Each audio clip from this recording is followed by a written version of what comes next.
used also as a political propaganda piece. Hitler used music. He took music from Wagner to create his military marches because it invigorated the people to do things that are terrible. The Taliban, when they first went into Afghanistan, they made music illegal. Why did they do that? Because then when they come in with their own propaganda, it's the only entertainment that the people have, and then it gets people more excited. So for women and girls, I think the right to be able to express yourself is very, very important. And I think there are many ways to do that, be it journalism, be it music, art, and dance. But I think that this is something very fundamental that should be protected and encouraged in our young children. And I'm really excited to see in the past talks as well that there have been a lot of children listening in. And so thank you again to the host and our organizer. Thank you, ma'am. It's an honor to be here. And because I am a singer, I am going to leave you with a song that many of you may have heard in other languages as well. But it's just a little Disney song, and it's saying, if you dream it, it can happen for you. And I hope you enjoy it. And I'm very much looking forward to hearing what everyone else has to say this morning. So this is from Cinderella. A dream is a wish when you're fast asleep. In dreams you will lose your heartache.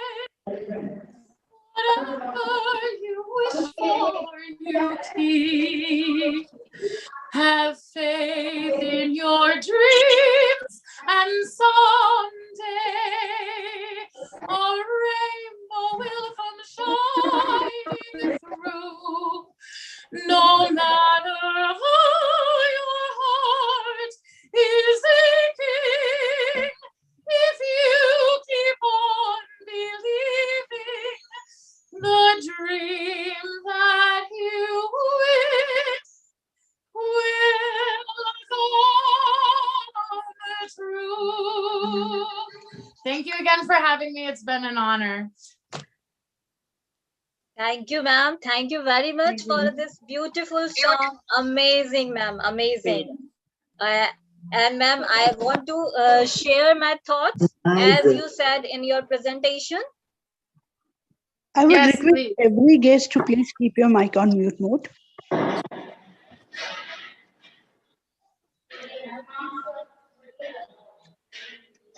Yes, as ma'am said that there is a gender inequality in a music industry. Like most other glamour industries, music has a serious problem with gender inequality. To wit, women make up less than 1/4 of the artists in the industry and comprise but a tiny fraction of producers and label executives.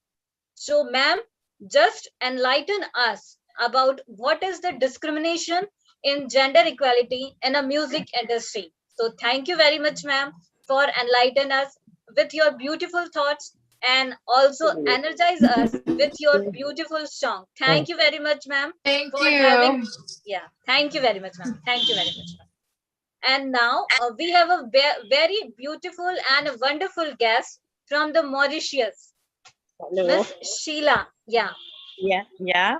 Hello, ma'am. Ma'am, may I know your thoughts? Yeah, ma'am. Yeah. Ma'am, may I know your thoughts about the gender inequality?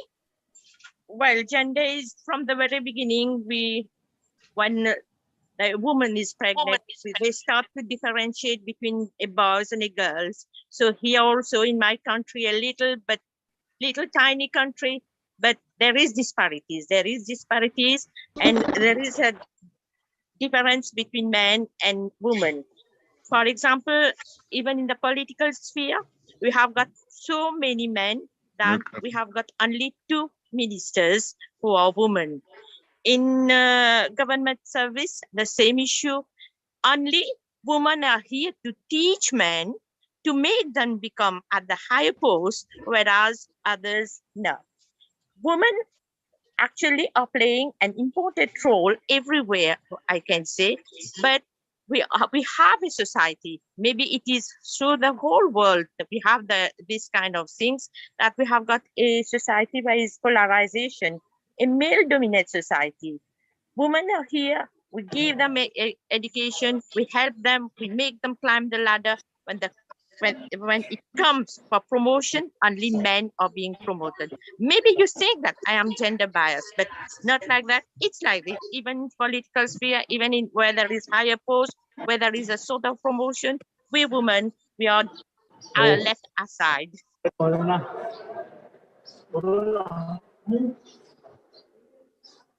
You can get me.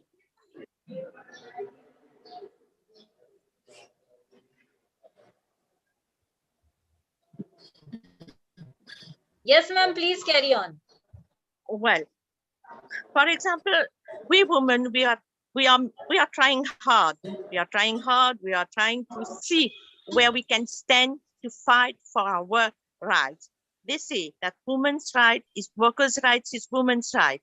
Well, I'm talking in the sphere where women are working, where they are having lots of problems and where there is discrimination. So it is a sort of taboo.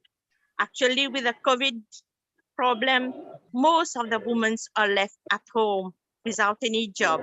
And more than that, they have other jobs to perform at home, which is becoming very difficult for them. For example, in the kitchen, they don't have all the commodities that should be used in the kitchen. So the pandemic is creating havoc in Mauritius for women. Maybe you best agree that more than 2/4 of women are jobless actually. They are jobless and we are trying hard. If we can find something, we are trying to work. We are from home itself, we are working, but it's becoming difficult. Gender is becoming something very, very, where we have got more than, I can say, 2/3 a male-dominated society, and for women, they are aside.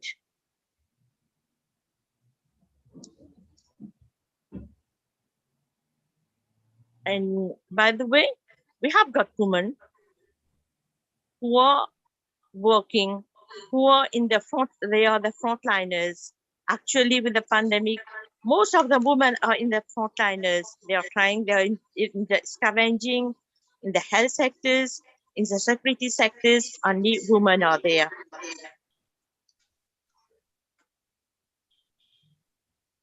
And for me, it's indeed a great pleasure to be amidst you women. And I have been hearing very women how they are talking, and the problem mostly is similar. Thank you very much, ma'am. Thank you. Yes, thank you very much, ma'am, for addressing us with your beautiful thoughts on gender inequality. As Sheila ma'am said that gender inequality is a result of the persistent discrimination of one group of people based upon gender, and it manifests itself differently according to race, culture, politics, country, and economic situation.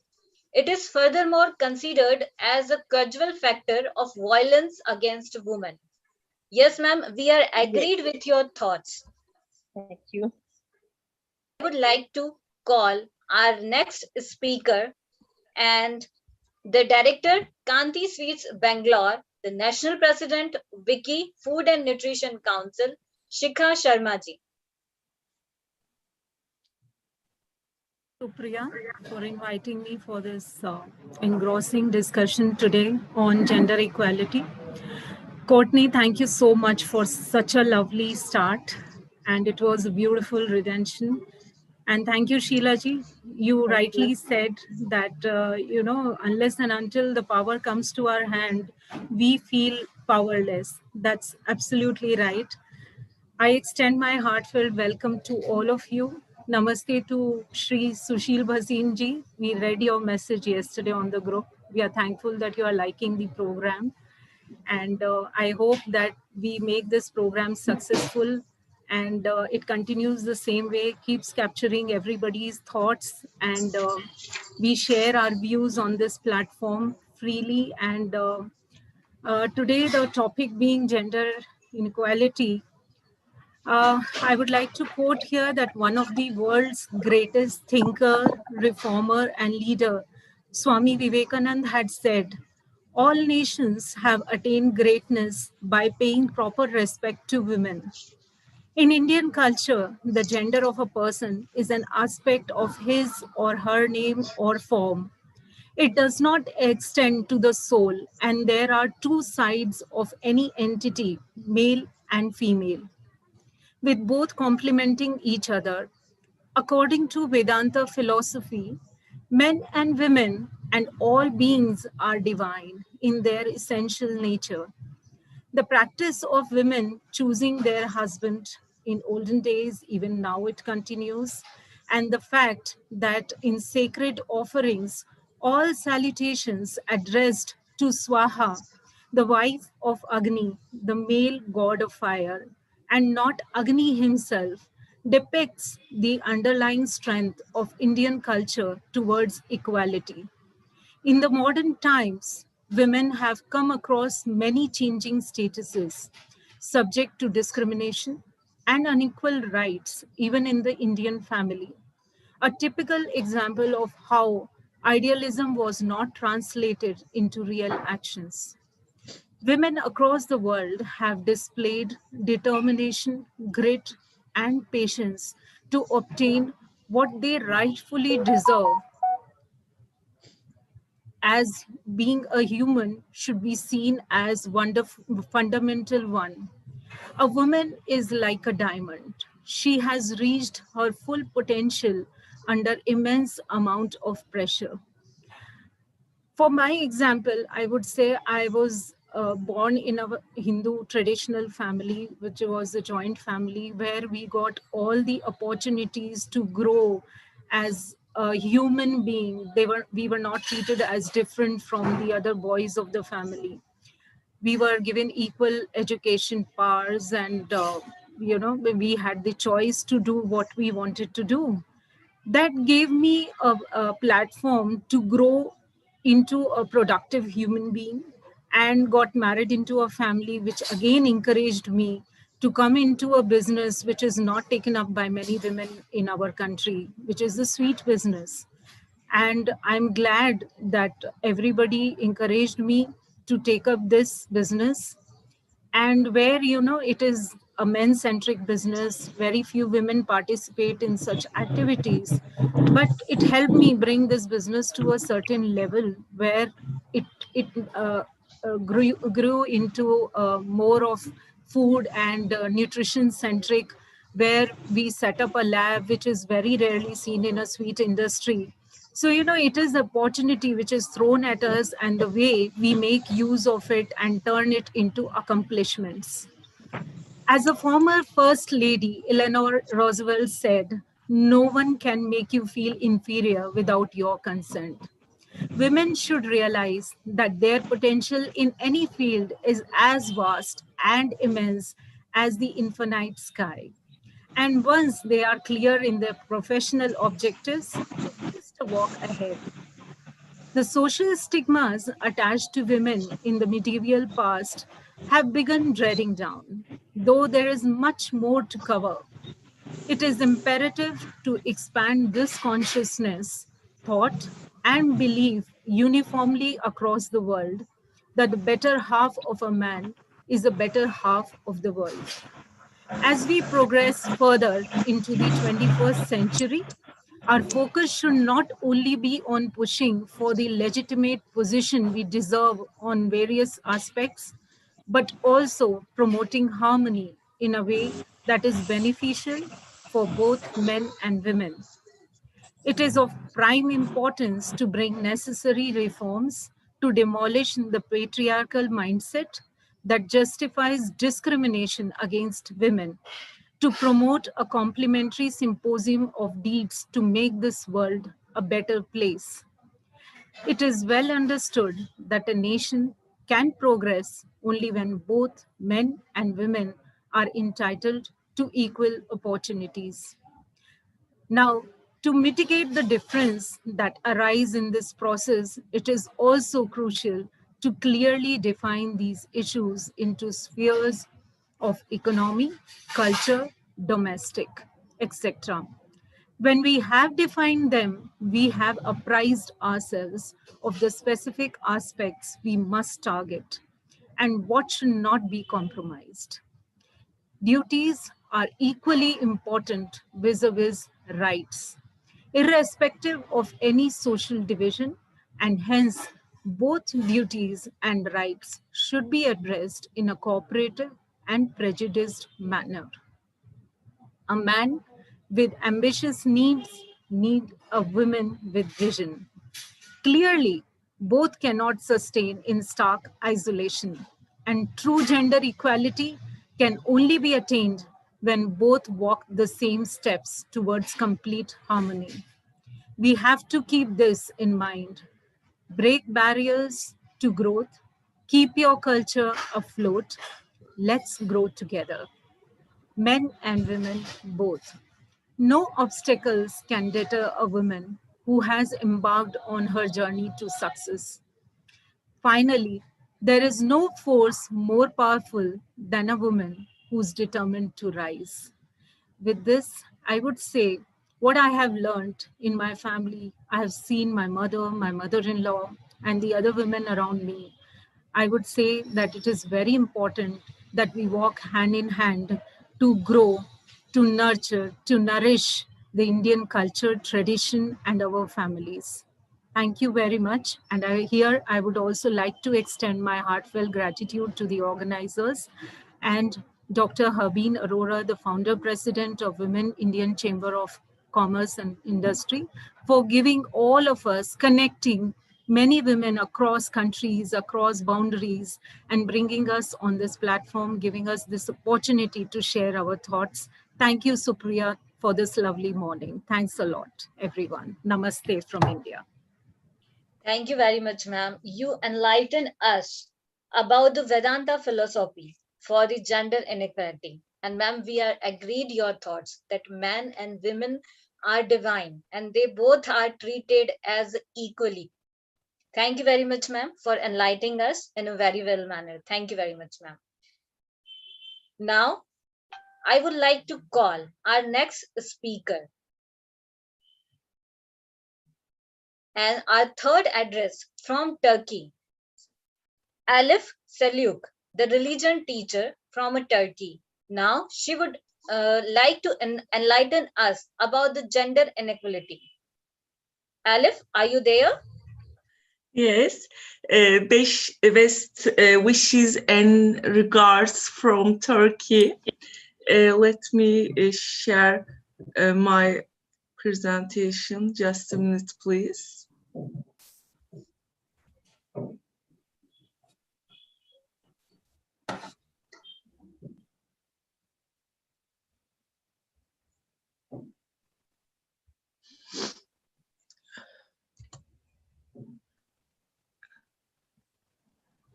Can you see my presentation? Yes, yes, yes, it is visible. It is visible. Okay, I'm Elif Selçuk. I'm religion teacher in Denizli, Turkey. Now I will talk about my project. When we look at the basis of gender equality, we see that women are the victims. Unfortunately, in many countries of the world, women are exposed to gender discrimination in many aspects, such as enjoyment on their political, social, economic, and educational rights, choosing and making decisions. However, gender equality is a right. It has carried out some studies both nationally and locally on gender equality, which is the fifth goal of the United Nations Sustainable Development Goals. And with these studies, it strengthens and can be prevented in many areas, such as taking advantage of its legal rights, such as political, social, economic, and education selection and decision-making losses due to reasons have been prevented, and momentum has been recorded. Global crisis caused by the COVID-19 virus, which began in Wuhan, China, in the last months of 2019, affected the whole world and wasn't experienced because affected the whole world. It affected people both physically and spiritually without dividing rich and poor, and brought new rules to human life. Women were most affected by this crisis, in which the concept of the new normal was spoken in cities, creating obstacles to women empowerment. Before the pandemic, it was known that women were involved in both business and family life, and that the lack of support from their partners while fulfilling their the responsibilities at home negatively affected women's productivity and career planning. Responsibilities imposed by work, life, and home increased during the pandemic period. Unfortunately, women in sharing their responsibilities at home, they were more exposed to gender discrimination. In addition, the support they received from the public and their environment in child care decreased, thus leading to physical collapse of the woman and a decrease in her performance in work life. Certain measures should be taken to eliminate gender related inequalities deepened by the pandemic period. Now I'll talk about my ideas. All countries must take the same effort to ensure that gender equality education is included in curricula. Gender education should also be provided to the public. On gender equality and women's empowerment, teachers should support students to internalize the issue, do projects on the field. At the same time, the scope of project carried out to raise awareness in the community should be expanded. In this period of digital transformation, digital skills-based and digital citizenship training and support to the children at schools. This training should be given to women, thus women's career planning, business life, digital platform is important for them to do. The value of the woman and gender equality in the 21st century at Twinning Project. The issue of gender equality is very important to me because everything starts with a story. I'm a teacher. I worked for 7 years in a geography area where girls aren't sent to school and married all at an early age. I listened to stories of violence from a lot of women. I visited parents and persuaded them to go to school, not to marry at an early age, and to avoid violence in the future, because the place of women is leadership, lab, in space, politics, academics, engineering, peacekeeping. A woman's place is everywhere. When my story and problems caused by the pandemic come together, a project was born. 12 schools from different provinces of Turkey and Azerbaijan in the different provinces came together and have decided to implement the project. Yes, these are the steps of our project. public spotlight of our project. Worry or start to move. Let's begin. Now, these are pictures.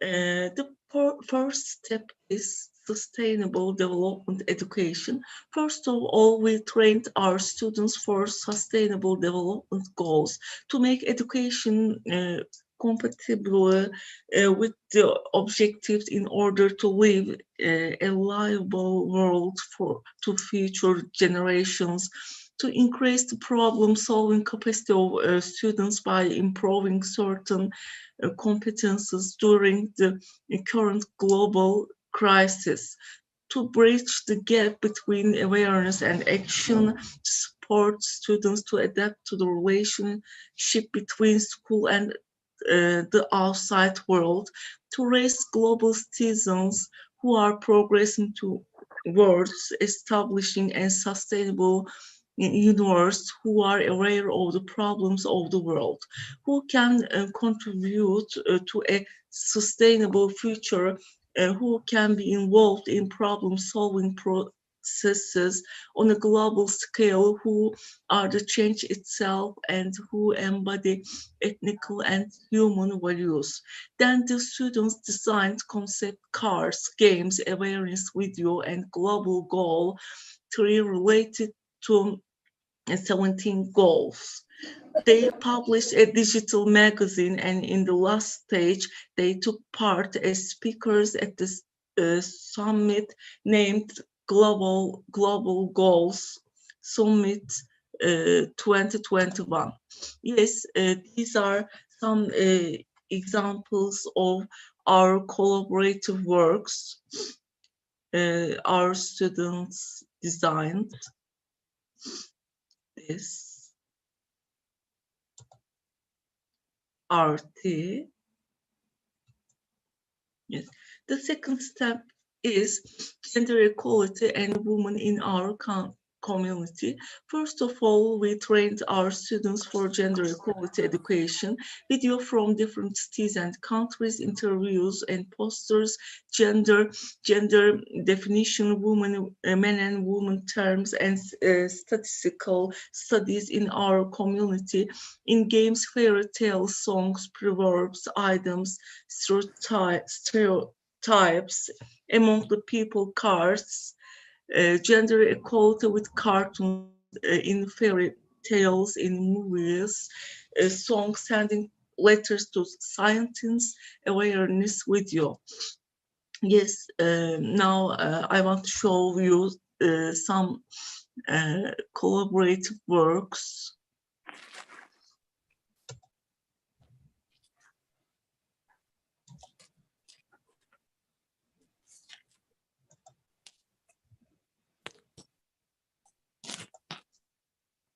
Our equality board. The third step is women's rights. Women's cards in 12 languages, activity in Twin Space and Zoom calendar, brochure, words spoken by celebrities with women's rights. Yes, these are examples of brochures.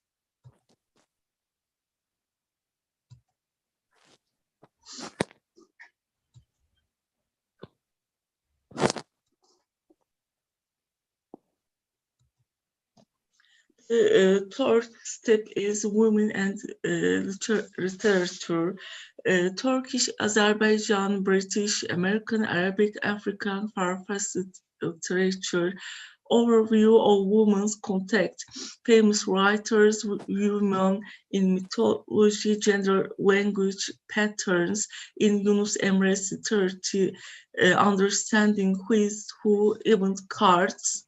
This month we will work about these topics, and last time a project assignment, stories of successful women. Each student will search and find a success story, and we will collect them in a book.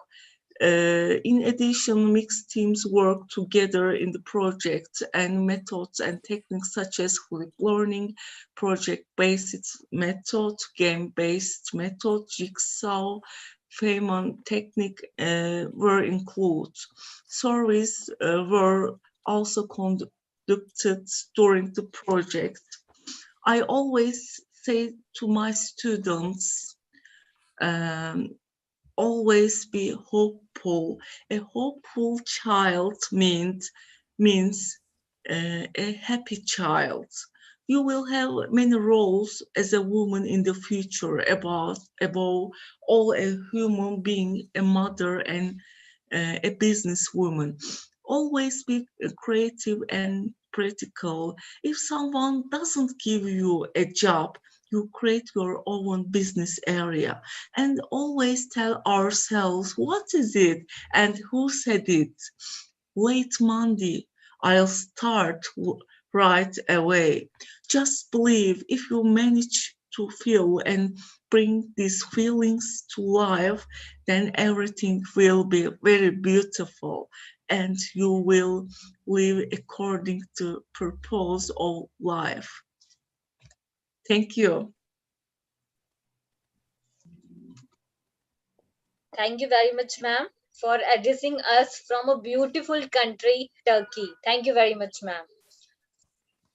As you said that a hopeful child means a happy child. Yes, ma'am, I agreed completely with your thoughts, ma'am. Now, next, I would like to call our other eminent speaker from the land of a very beautiful country, Sri Lanka. So, Ms. Mohammed, I would like to invite you as our next speaker. Please enlighten us on gender inequality, ma'am. Thank you very much, Dr. Supriya Pathak. It's a great honor, and I'm really humbled to be among such great personalities. And I was quite enjoying the many speeches that everyone, starting from Ms. Courtney Mills to hear those words of wisdom. My perspective on gender equity. Initially, let's divide this power-packed phrase into two individual syllables, which then demonstrates the utmost vigor and zeal towards the true purpose and cause through uninterrupted determination. Gender itself is an impactful and influential element of life. The birth of man and woman was not to create divisions and illusions of differences, but as a powerful force, a package of powerful force perhaps of mankind. Gender equity is not a woman's fight. It is a battle of human collaboratively against socially constructed roles. To those women or women who are still under the preconceived mindset that they are challenging the norms by requesting for empowerment that can actually upset the apple cart, I wish to say that beyond the social paradigm that men are born to rule and women are a manifestation of reproduction, it is time that we shed light on the fact that a woman herself embraces and illustrates the power to breathe life onto this earth. Then it is much more evident that we are undoubtedly capable of imaginable things. The elements of life itself that we exist and tread upon today were once upon a time the unimaginable. Then arises the million-dollar question, exactly. How can we maneuver with such sentiments in a society that favors and privileges men? It is at this moment that I wish to take the audience's attention in joining me to shed light on the biggest revelation that men have indeed proven to be tempered radicals, where they have raised their opinion and strictly opposed discrimination while being attentive to their own success and that of their professional commitments. The cries and propaganda is not about women empowerment, it's about gender equity. It's about us as an individual self, our radical self within which lies the true power. I work with men, many a times the only woman in a team of male professionals, and did learn the hard way that feeling inferior or insecure is not going to be a productive technique. If my goals aim to reach the limelight, I have to work towards it. How so? I mean, it was a self-introspection that I conducted many a times, but it is about forming alliances, reaching out for help when needed, and to accept that we, mankind, women, men, are a multitude of personalities who have their own goals and life objectives. What has lied in our past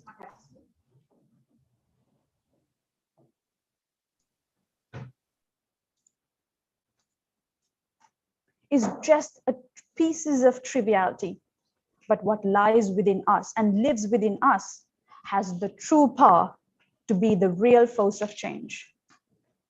Who we become is not determined by our gender, but by our values and attributes. In terms of leadership, we have clearly witnessed that the evolution of bureaucracy and authority to now embracing the benefits of affiliation, visionary, altruistic, and laissez-faire methods, where emotions, feelings, and mental health are all taken into positive consideration. To act with soul, heart, and mind has overruled commands. Mindful and heartful leaders have emerged in the recent past. And this is nothing but the realization that in the world, the earth and the universe itself needs more leaders to stay grounded and help each others reach the summit. This itself talks about the care, concern, and love is so much that a woman herself has been demonstrating as a mother, a daughter, a sister. What more need I say? We are now acknowledged in different walks of life, and it is time that we understand it and accept it. What better time than now to accept, support, and enrich the presence and perseverance of gender equity? Excluding men and trying to emerge as women activists with the hope of creating a society that encourages gender equality or equity is nothing but a disaster. Equity is what will lead to prosperity and equalize the difference. Look at us. Today, we have collaborated and tethered our hands towards a noble cause, global peace and sustainable development. How much we render support and ensure that a positive and vibrant environment is maintained despite cultural differences. Today, across borders, we have connected here, irrespective of cultures, gender, and races. Can I highlight any better example than this? It's time to see the presence of gender as a platform to develop and nurture, a platform to complement each other on a broader spectrum. As we've entered an era where volatility, uncertainty, complexity, and ambiguity are dominating our everyday lives, the demands of the modern world are creating unsolvable contradictions and paradoxal leaps. Nonetheless, together, mankind has the unparalleled endurance to define the VUCA from volatile to valiant, from uncertain to undefeated, from complex to celestial, and finally, ambiguous to ambitious. That is the power of man, mankind, the perfect blend of emotions and rationale. From fighting for women, the starting lies of the race has begun to protect and nurture the well-being of both gender. Women and men both need the freedom to think. Women and men both need the freedom to dream. Women and men both need the freedom to inspire and be inspired.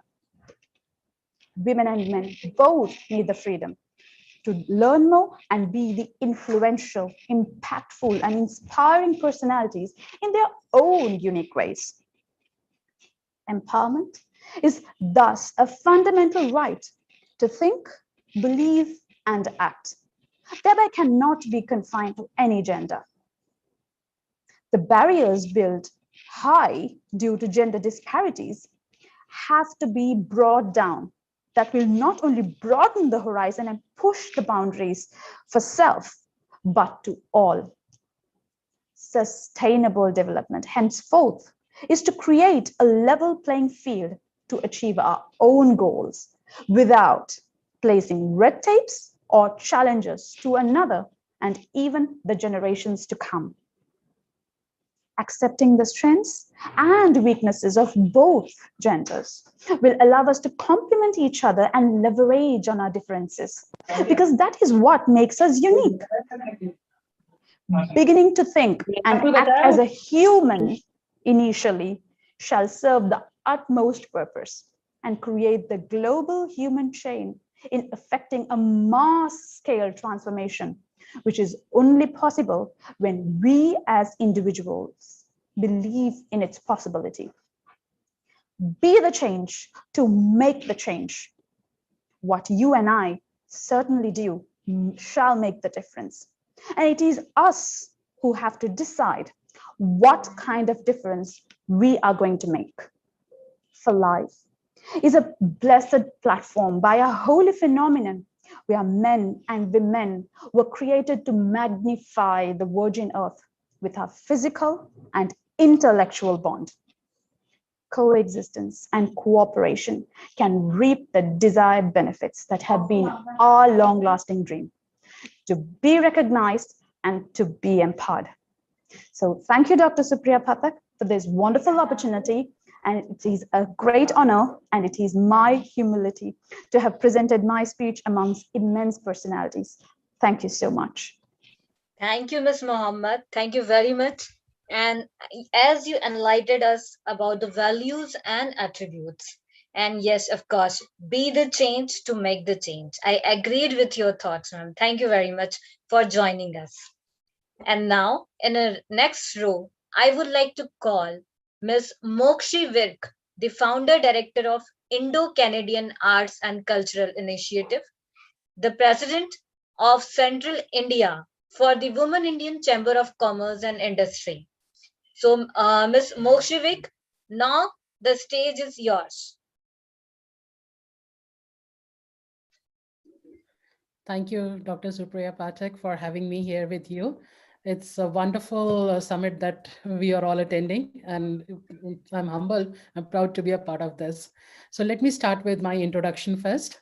As you mentioned, I'm involved in a South Asian community as an events organizer, speaker, mentor, radio and TV host, and a founder director of a not-for-profit organization known as Indo-Canadian Arts and Culture Initiative.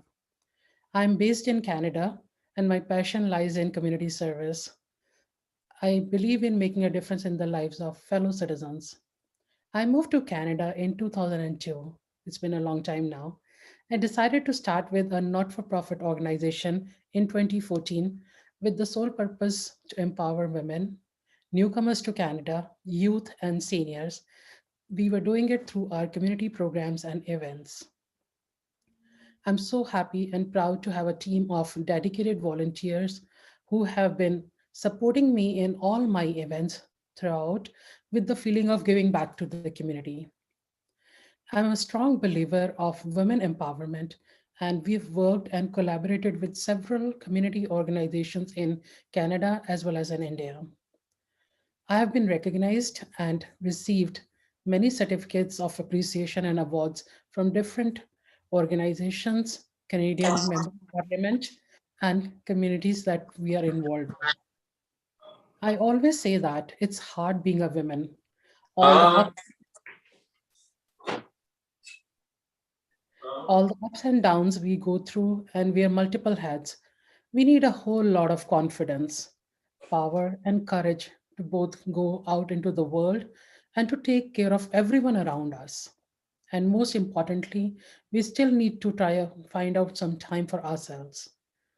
So I always say that we as women can help each other, whatever way we can support and help each other, even if it's in a simple way. I would always like to do that. I like to help. It's my personal mission to really support every business venture that I do.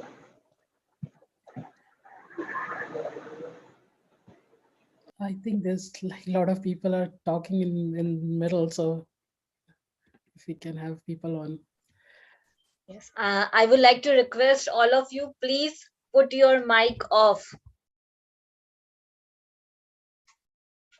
Please, ma'am, continue. Please continue.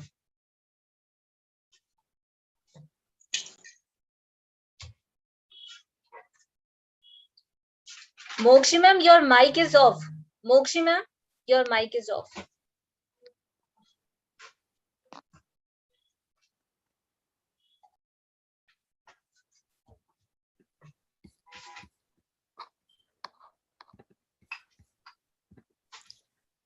Please continue, Mokshi ma'am.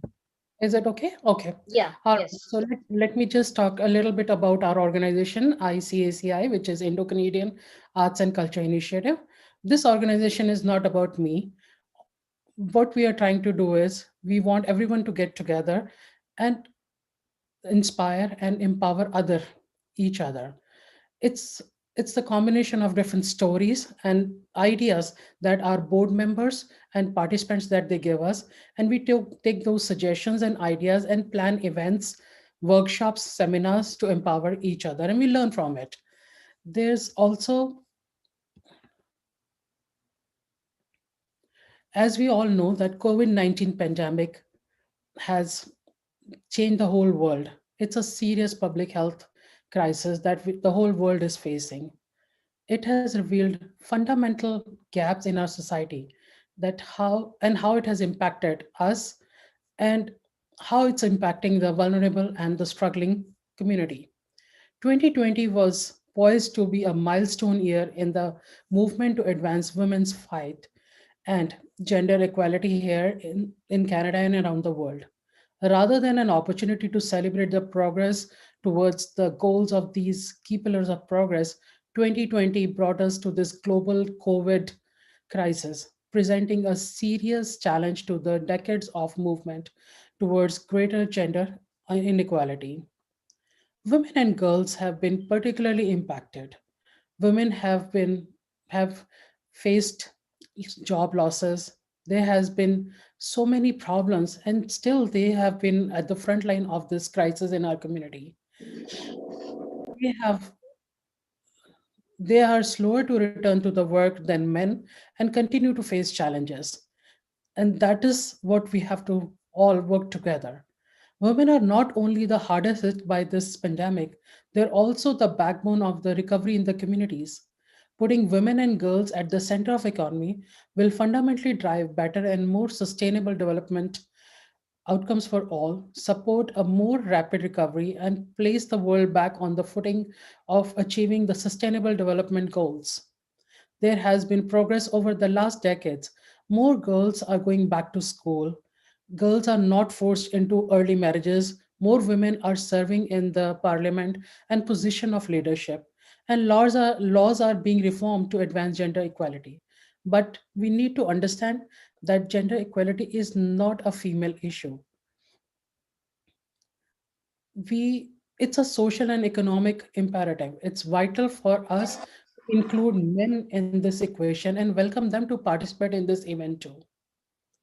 This is what I, as a director of a not-for-profit organization, have been always trying to work on. We are trying to empower women so that they can play an active role.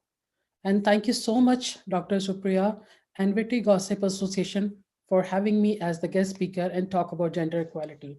Together, we have to work towards it and always depend, not depend on other people, rather take a strong stand and move forward.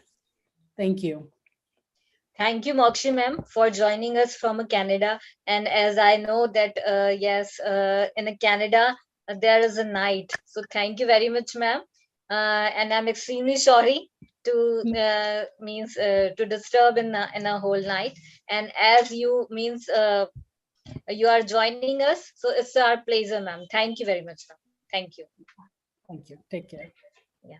Now next, as our eminent speakers are enlightened us very beautifully on the issue of gender inequality.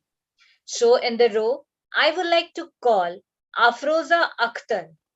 She is a senior lecturer in a department of English, Daffodils International University, Dhaka, Bangladesh. So Afroza, are you there? Ms. Afroza, are you there? I think she would like to join us a little bit later. So in the next row, I would like to call Ms. Vandana Shastri, the master trainer from NSDC, mentor coach from Bangalore, India.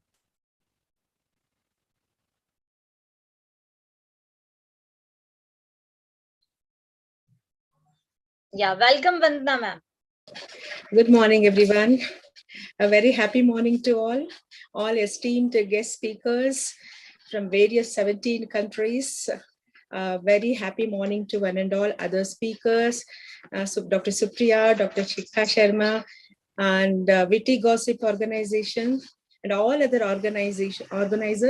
I would like to thank for giving this opportunity to me to talk on UN General 17 goals. Among those 17 goals, today I'm going to speak on fifth goal, that is gender equality.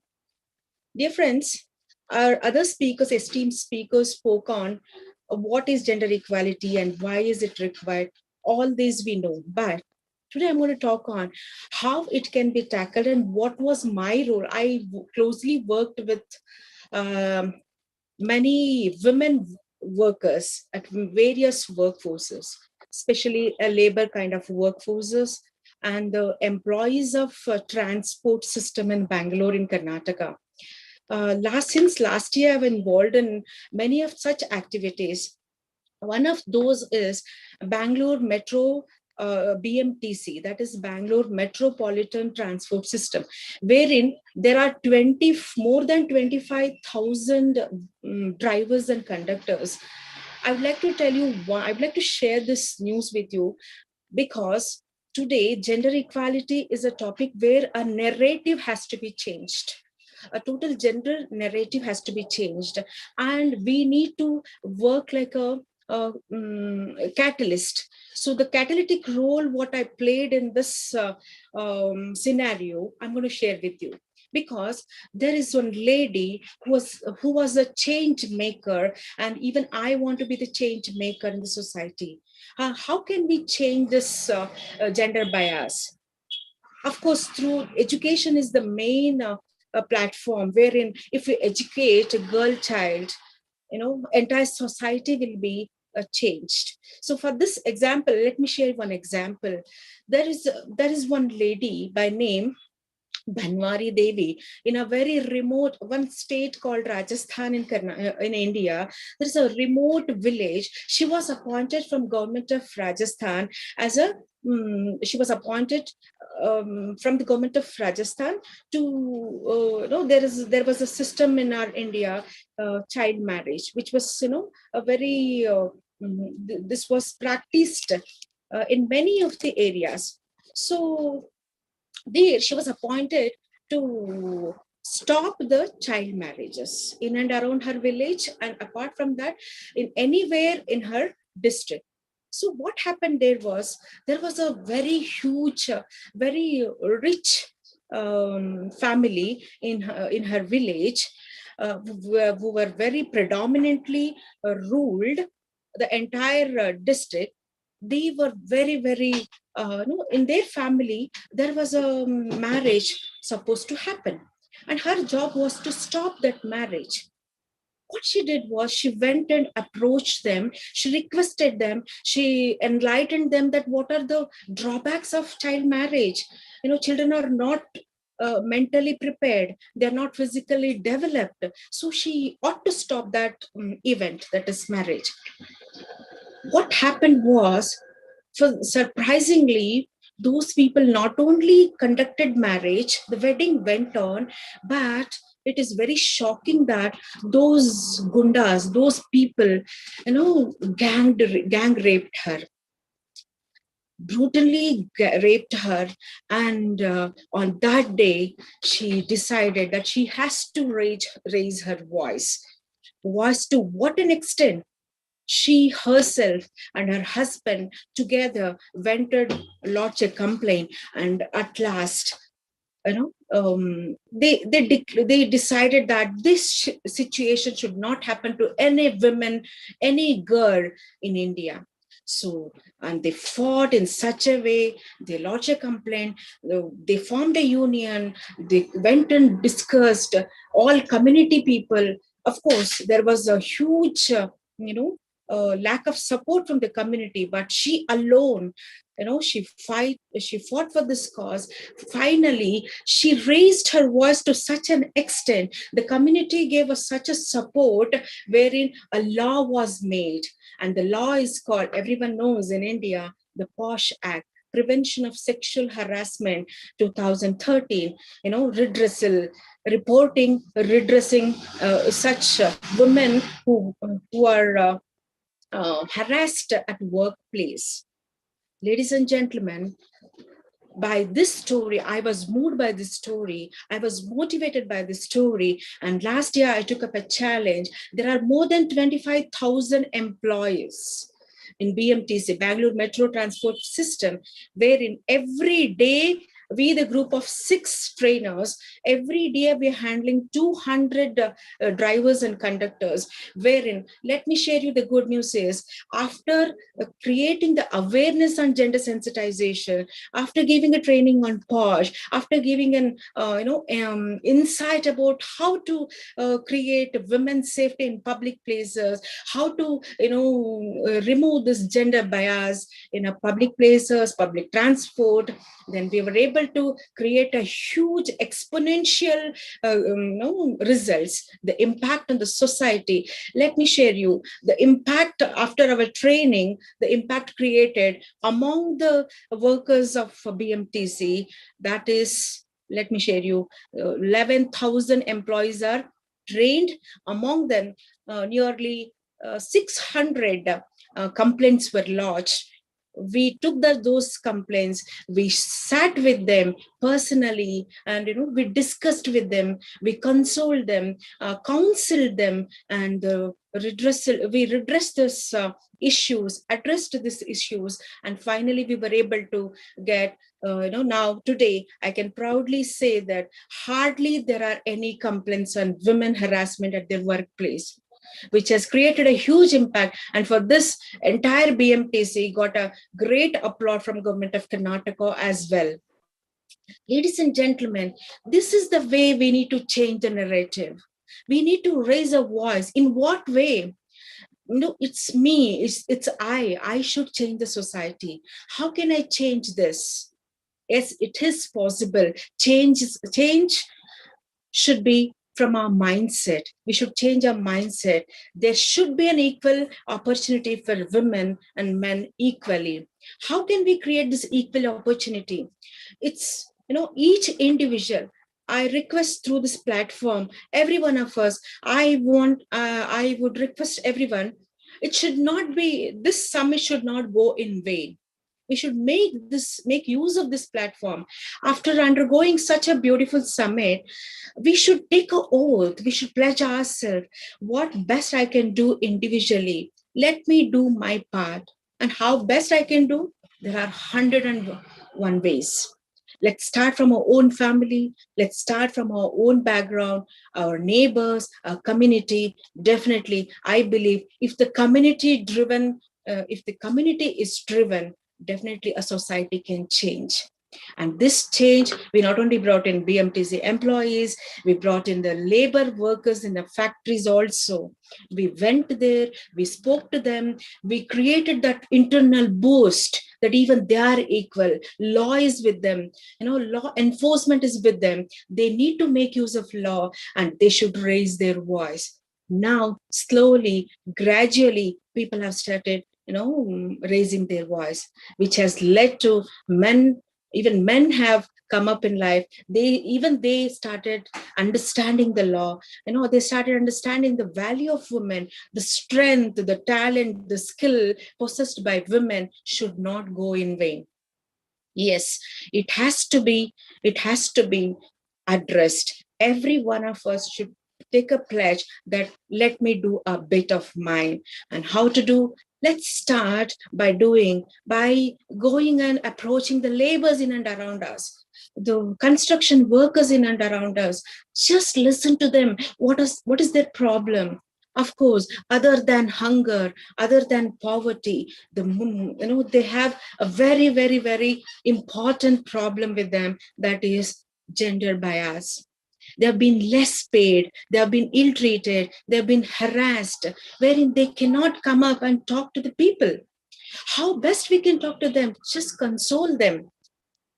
And in that way, we can definitely just talk to them, listen to them. And I'm sure, let me tell you how I did this in a construction workers family.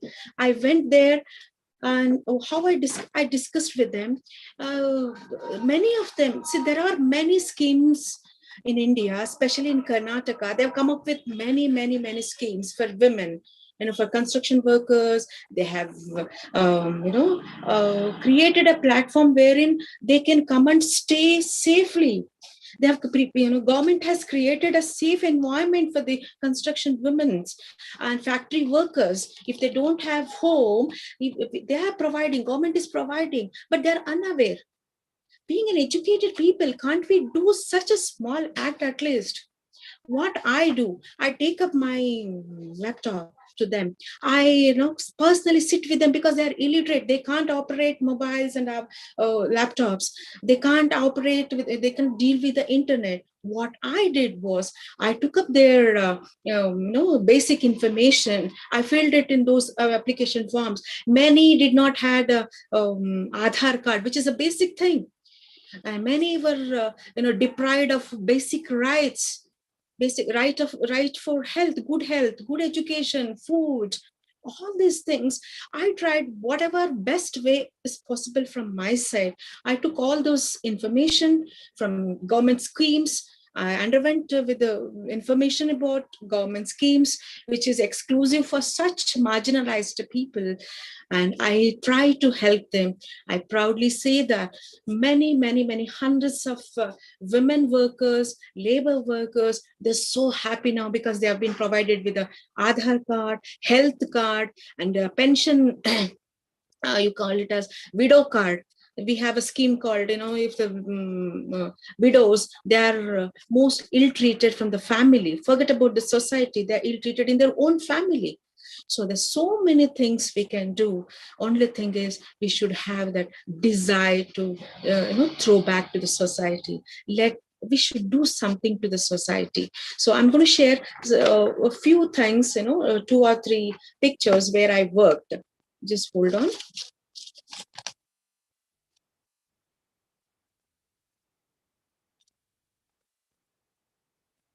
Am I audible? Yes, ma'am, you are audible. Yeah, just 2 minutes.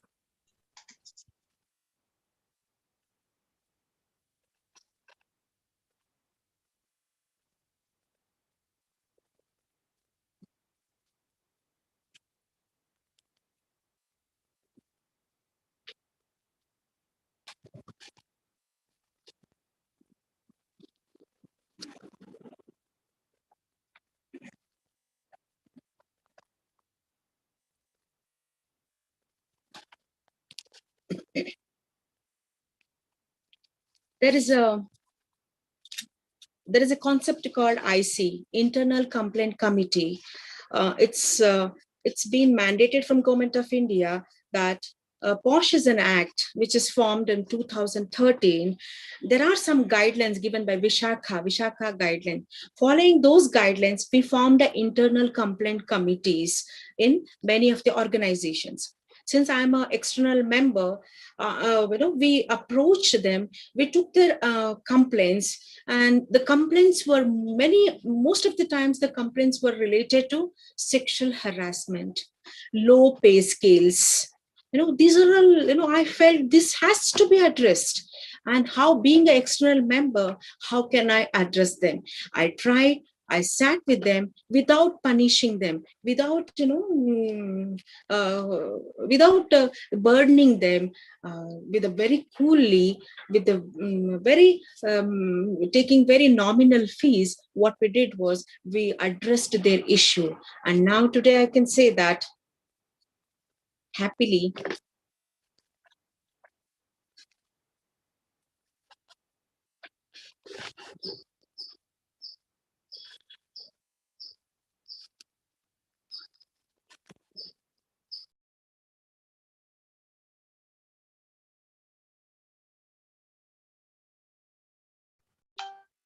Vanna ma'am, your mic is off. One sec, one sec.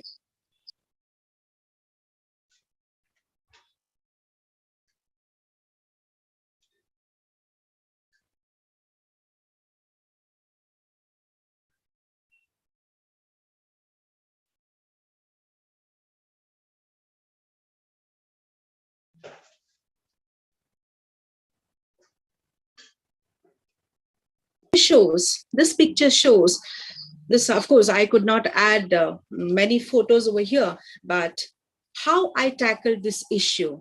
I started with me. I should be the change maker, as a madam previous speaker said. Be the change which you want to see in others, and I should be the change maker. We have many NGOs, governments, communities. It's a large stakeholders are involved here. It's not an individual person who can change in a large scale. Of course, I can change to some extent, but if we all together join our hands with the community, with our NGOs, with the volunteers, definitely we can see a big change in our society. And definitely we need not have to wait till 2030, as United Nations said. We need to reach this goal by 2030. I'm damn sure by joining hands, we definitely can achieve this before 2030 itself. So let's all together join our hands. I will end with a quote, a very important quote by George Shah. I would say equality is not a myth. We should have global vision. We should have global vision, but local action. Vision should be global, but action should be from our own place. It should start from our house, from our community, from our neighborhood. So I would like to end this by saying, you see things and you say why, but I dream things. I not only see things, but I dream the things that never were. And I say, why not? Definitely we can. We need gender neutral society. Requesting all of you, please keep this in mind. Our society should be gender neutral, not gender biased. Let's all together inclusively build gender neutral society. With this platform, I would like to request each one of you, let's pledge today. Each and every one of us take a pledge, an oath, saying that I am the change maker. Let me do my part. Thank you one and all. Thank you for giving this wonderful opportunity. And thanks to Witty Gossip and other organizers for giving me this opportunity. Thanks for this wonderful platform. Thank you so much.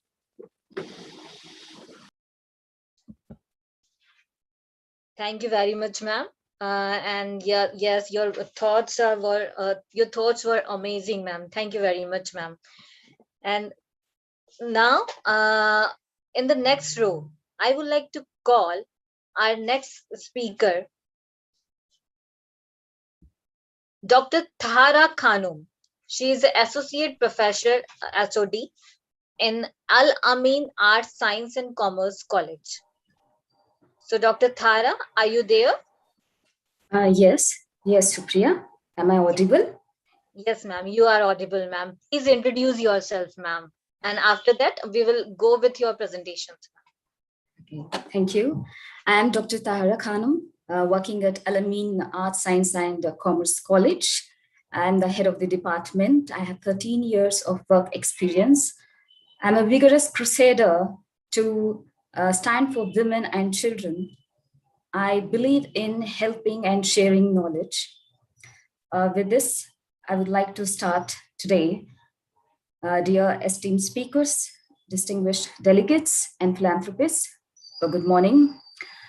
It's a great pleasure and privilege to join with you all here, the day reserved for not only rejoicing women, but also reflecting on the challenges we face and exchanging views on how to sustainably improve our lives.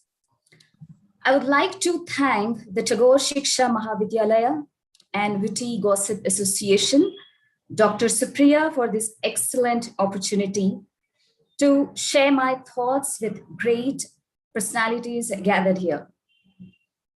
Today, the goal, gender equality, of course, is going to highlight the fundamental and lasting changes, not only for our lives, but for future generations of women. This remarkable event is promoting gender just and violence-free world. We know there has been a paradigm of women's development to women-led development.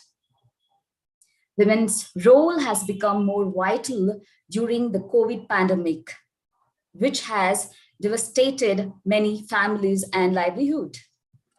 Particularly during COVID times, women have been at forefront when the nation was facing difficulty. They have been front runners from health centers, education, and at personal fronts. The time has come, we as global humanity, this shows we are standing together, united, against gender-based violence. COVID has given all of us a harsh wake-up call and a reminder of how much work we have to do in gender-based violence to make it a thing of the past. During the pandemic, women and girls are facing barriers to the safety and well-being. Lockdowns, educational institutions closure, restricted movements, confined living spaces, and economic stress, anxiety, as well as deteriorating mental health. So one after another, these are the reasons for increased violence against women and girls. India has shown us to ensure the protection for women and girls is essential during the pandemic and also after the pandemic. India has slipped 28 places to rank 140th among 156 countries in the World Economic Forum's Global Gender Gap Report 2021 by becoming the third worst performer in South Asia. As per the report, India has closed 62.5% of its gender gap till date. The country had ranked 112th among 153 countries in the Global Gender Gap Index 2020. Noting that the decline also took place on the Economic Participation and Opportunity Subindex. Albeit to a lesser extent, the report said India's gender gap on this dimension widened by 3% this year, leading to a 32.6% gap closed till date. Most of the decline occurred on the political empowerment subindex, where India regressed 13.5% points with a significant decline in the number of women ministers. Among the drivers of this decline is a decrease in women's labor force participation rate, which fell from 24.8% to 22.3%. In addition, the share of women in professional and technical roles declined further to 29.2%. The share of women in senior and managerial positions also remains low. Only 14.6% of these positions are held by women, and there are only 8.9% firms with female top managers as per the report. Further, the estimated earned income of women in India is only 1/5 of men's, which puts the country among the bottom 10 globally on this indicator.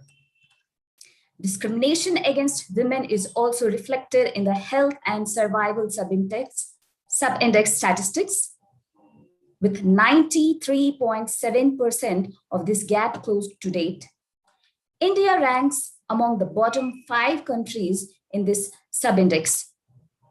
Wide gaps in sex ratio at birth are due to the high incidence of gender-based sex-selective practices.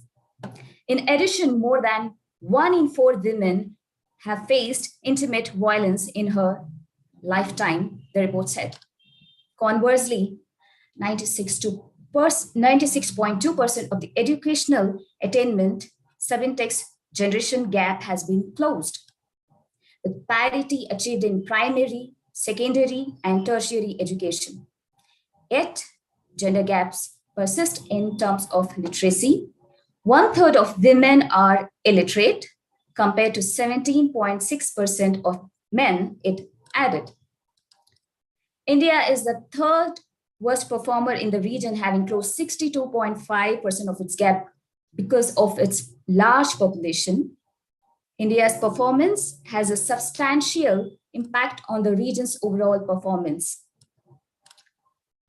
Now, by knowing all this, we have to stand together for gender equity and equality. We should have the targets. We have to reunite here to end all forms of discrimination against all women and girls everywhere.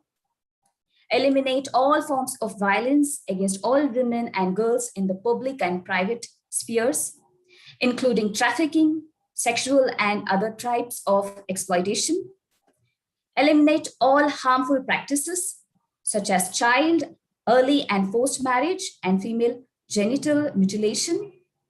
Recognize and value unpaid care and domestic work through the provision of public services, infrastructure, and social protection policies, and the promotion of shared responsibility within the household and the family as nationally appropriate.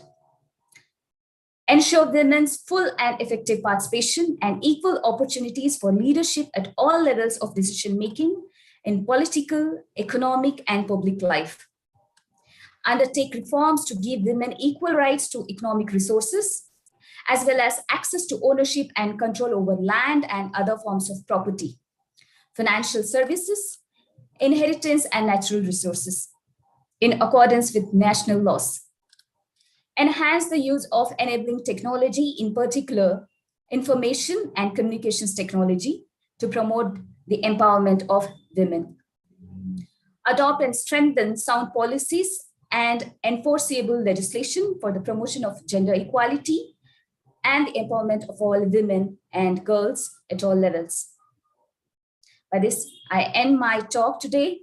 I thank you, Dr. Supriya, Witty Association, for giving me this opportunity. Thank you, one and all.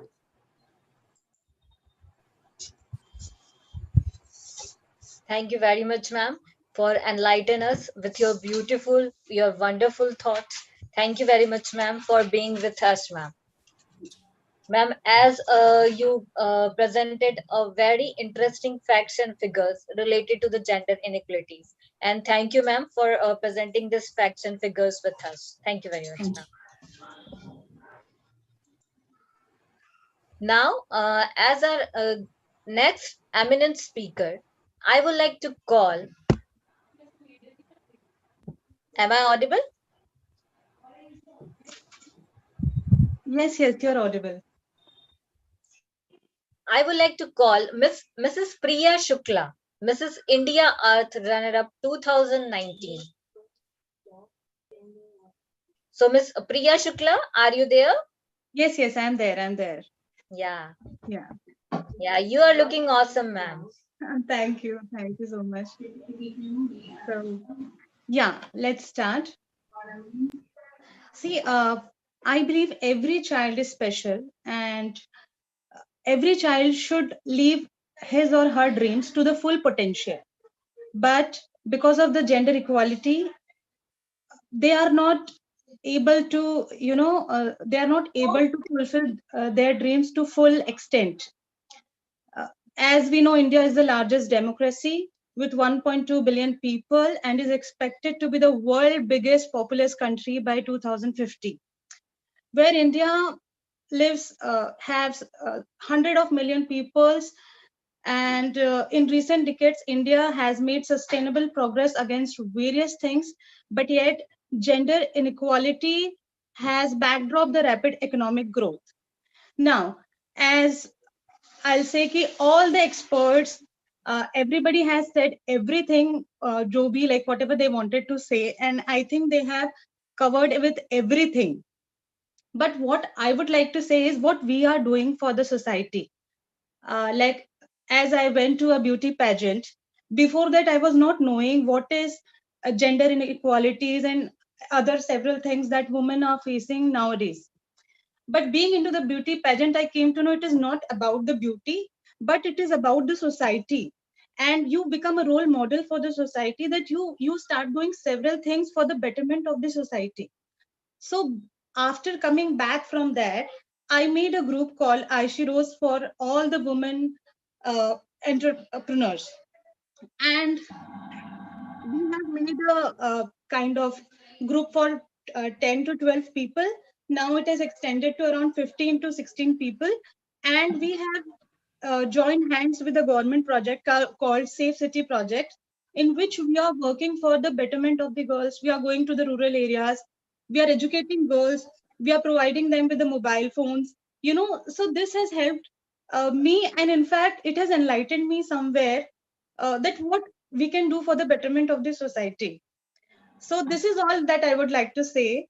And I think rest everything, everybody has covered everything. So yes, this is what I would like to say. Am I audible? Yes, ma'am, you are audible. Yes, Yes. ma'am, you are audible. So this is what I wanted to say. Yeah. That charity begins at home. The same way, if you want to bring change for the society, you have to bring change in yourself. So this is how I made a change in myself. We have joined hands with the government projects, with the several government projects, and we have joined hand with all the women entrepreneurs. We have made them understand what we can do for the society. Being sitting on a good position, we can do really good for the society and for the gender inequalities.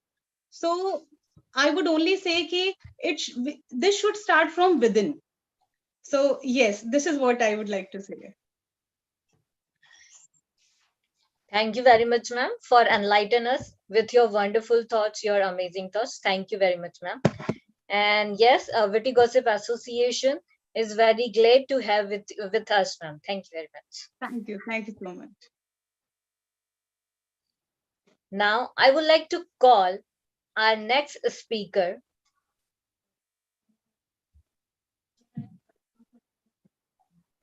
Miss Afroza Akhtar Tina. She is a senior lecturer, Department of English in a Daffodils International University, Dhaka, Bangladesh. Ma'am, have you joined us?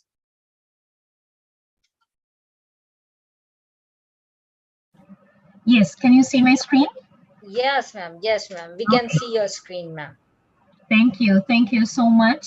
Well, actually my camera is not working, has not been working actually since a couple of weeks, and I couldn't actually make it to the workshop. That is why I'm so sorry, but I will be able to share my screen if you. Yes, ma'am. Yes, ma'am. Your screen is visible. Please continue, ma'am. Thank you so much. But at the very outset, definitely I'd like to thank the association, Witty Association, and particularly Dr. Supriya, who actually invited me and gave me this opportunity to, share my experiences and wonderful ideas through this huge platform. I'm so glad that I am here actually with you all today. Thank you so much. Now, as you know that today our goal 5 is on gender equality. So I would focus on a specific point actually, because there are a lot of intellectual people who have been discussing the issue since morning. I can understand, and probably we all have tried to come up with so many different ideas, and we mostly covered all the points, but still, my point is this still an issue which we need to address? Now, maybe yes, And maybe you may have some other observations, but yes, we are addressing to this issue till date. So that is my presentation topic today. Well, as you know that I'm a senior lecturer in the Department of English at Daffodil International University in Bangladesh. It's one of the largest private universities in my country. And I'm also an e-teacher alumna of the US Department of State, Dhaka, Bangladesh. Well, if I move on, well, I would like to start with this Nicholas Kristev's comment, actually, which he mentioned that in the 19th century, the central moral challenge was slavery. In the 20th century, it was the battle against totalitarianism. We believe that in this century, the paramount moral challenge will be the struggle for gender equality around the world. So from this, actually, we understand how it has been changing. In the 19th century, the focus was on slavery. 20th century, it was against totalitarianism. And now, actually, even at the end of the 21st century, well, our struggle is to paramount moral challenge for gender equality. So that is where we are struggling at this moment. Now, worldwide, nearly 1 in 4 girls between the ages of 15 and 19 are neither employed nor in education or training, compared to 1 in 10 boys. So this is a particular statistics which I have collected from a specific website, and the website has been mentioned below. This is a UNICEF data or statistics, whatever you say. And now, yes, this actually, compels us to think, to address the issue, which I actually tried to mention at the beginning of the presentation regarding the title. And well, after this, some 1 in 20 girls between the ages of 15 and 19, around 13 million globally, have experienced forced sex in their lifetimes. So look, here actually we can see varieties of domination, varieties of unequal reinforcements. So many important things. Now, what do we understand by this gender equality? Now, let us get back to this point. Well, as educated people, we are aware of this term, gender equality. But what about the rest of our people? Do they know the term? Do they know the importance, even importance of this gender equality? Do they know that they are equal? We all are equal, regardless of, gender. Now, specifically, these 3 could be mentioned regarding this point. The product of how different social systems and structures are designed, negotiated, and implemented, and influencing positive change at these levels depends on evidence that moves beyond simply identifying inequalities. And finally, significant sustainable change requires institutional and systemic transformation. So these are the points as educators we feel that should be there when we think of gender equality.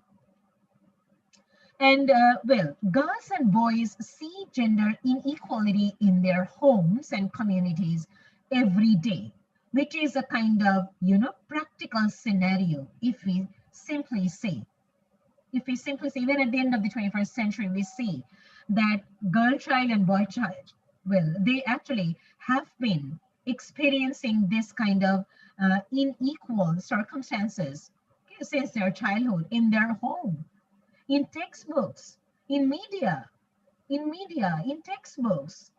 And there are thousands of ways, thousands of examples through which we can explore the idea.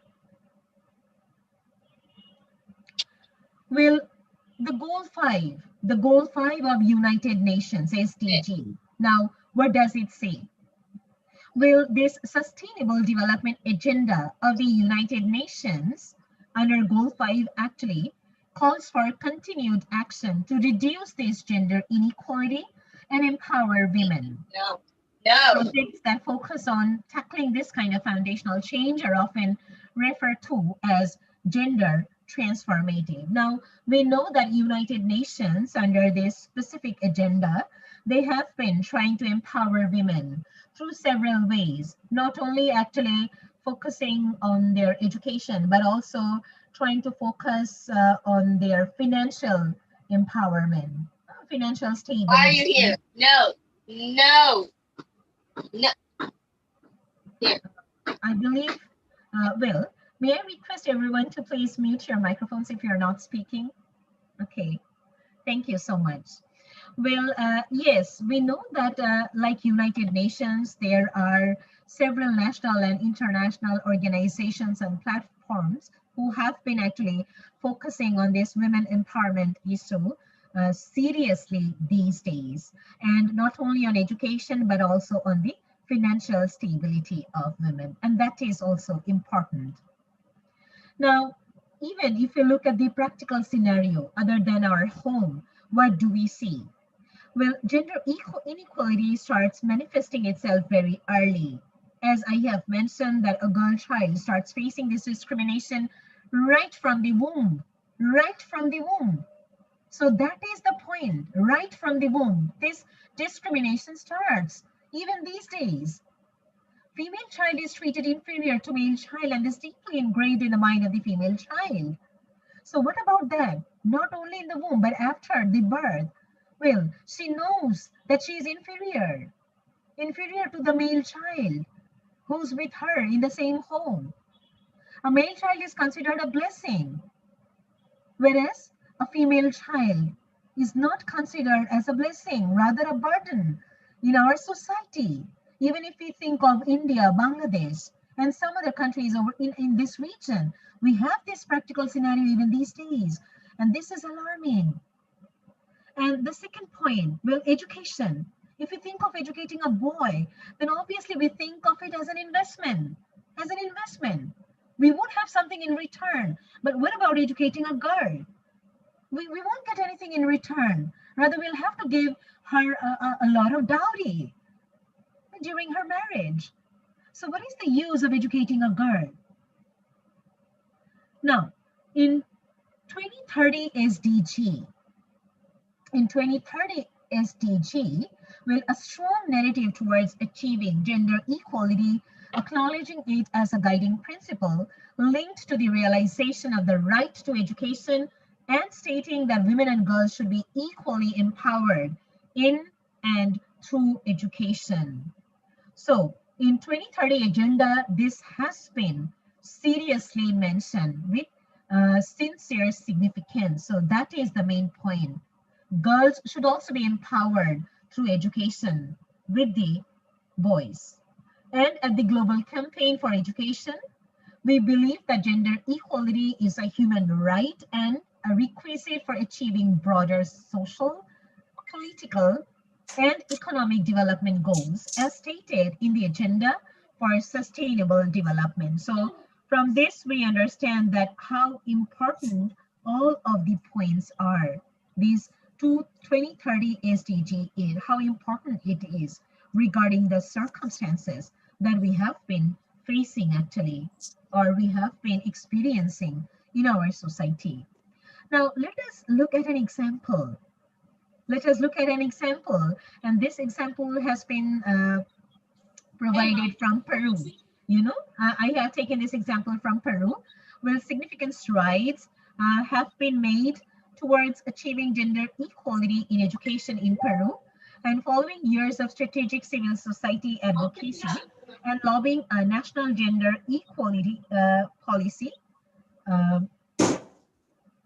was approved, and the Supreme Court in the country ruled in favor of the inclusion of gender in the national basic education curriculum. So Peru actually has strived so much. And from there, we understand that if we can give effort together, if we have, you know, a combined effort, both from male and female, then what would happen? Then actually we can change this scenario. Of course, we can change this scenario. It's not a concern of the government only. Of course not. It's not a concern of the educated community only. Of course, it's not. Rather, that it should be a combination of all classes of the society. You know, everyone should come forward, should focus on the issue. They should have that capability to understand, what do I mean by this gender inequality, and what are the challenges, and how can we overcome the challenges. And there are some more examples like Peru, Bolivia, Costa Rica, Colombia, Brazil, Argentina, Ecuador, Paraguay, Uruguay, and a lot of other countries, in the European Union, and also in several other regions. Well, they have, presented so many arguments, information, and tried to discuss over the issue, tried to focus on the point gender equality in education, against fundamentalist religious and conservative groups that are lobbying and driving an anti-gender equality perspective. So yes, there are a lot of things, and there are a lot of hopes as well. We shouldn't lose our hope, because we have some examples in front of us now, and we know that we can also try. We can also achieve our goal if we can try together. Now, three specific aspects with which I'm going to end today's discussion are, through which we can usefully focus and on this global issue, and definitely come up with some fruitful solution. And they are to further the contemporary debate and emphasis on intersectionality in relation to gender inequality. The next point, to highlight the increasing academic focus on masculinity and gender relations and its relation to feminism. And finally, to rethink activism and its connection with the academy and others involved, especially in the light of technological advances. So look at the three points. Look at the 3 points, which may have, fruitful solution in front of us. So yes, emphasis on intersectionality in relation to gender inequality, and also academic focus on masculinity and gender relations. And once again, finally, focusing on the technological advances, and in relation to that, trying to associating this with activism and its connection with the academia. So this is how I think we can address this global issue in innovative ways, of course, And yes, of course, this is the right time when we should think of this. So that was all from my part. I can be reached through this email. If you have any questions, I would love to answer your queries, of course. Thank you, everyone. Thank you so much, Dr. Supriya, and thank you, the association. Thank you, all the participants, for your kind hearing. Thank you so much. Yeah, thank you, Afroza ma'am. You have enlightened us with a very beautiful and a wonderful thoughts. As you said that significant.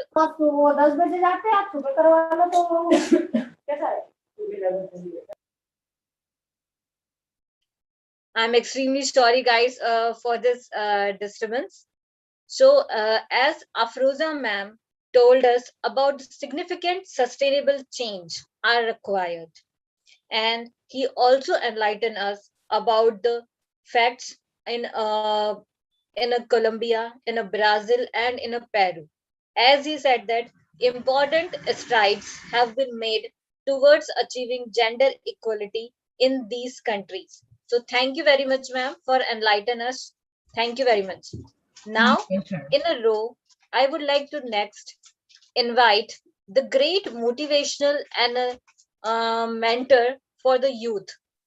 She is working as